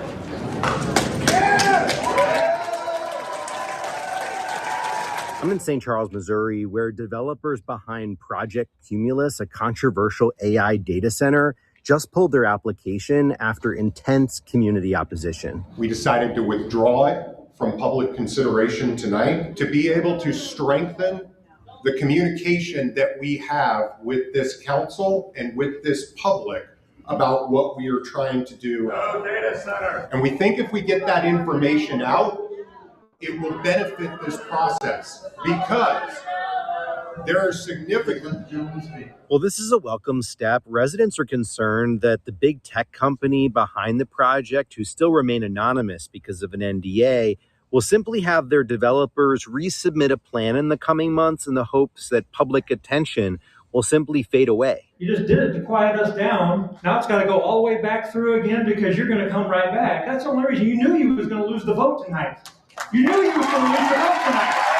I hope we made a few things clear over the past few weeks. We do not in any way, shape, or form want a data center built in St. Charles City. Non-disclosure agreements are unacceptable to us. We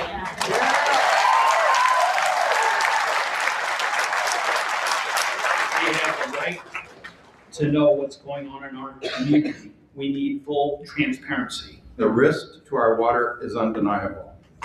This is not an economic development. This is a public safety risk. Protecting our water and our neighborhoods must take priority over an industrial experiment. This is yet another rejection of big tech secretly trying to come into a community, threatening its water and electricity rates. The developers working on behalf of some secret tech giant will come back with a new proposal, but the community backlash undoubtedly halted this initial effort. St. Charles has shown that we are a formidable community, and we have no problem taking on the still unnamed multi-billion-dollar corporation that refuses to answer our questions. Should you try to return, we, the good people of St. Charles, Missouri, will be waiting. Yes, we will. Yes, we will.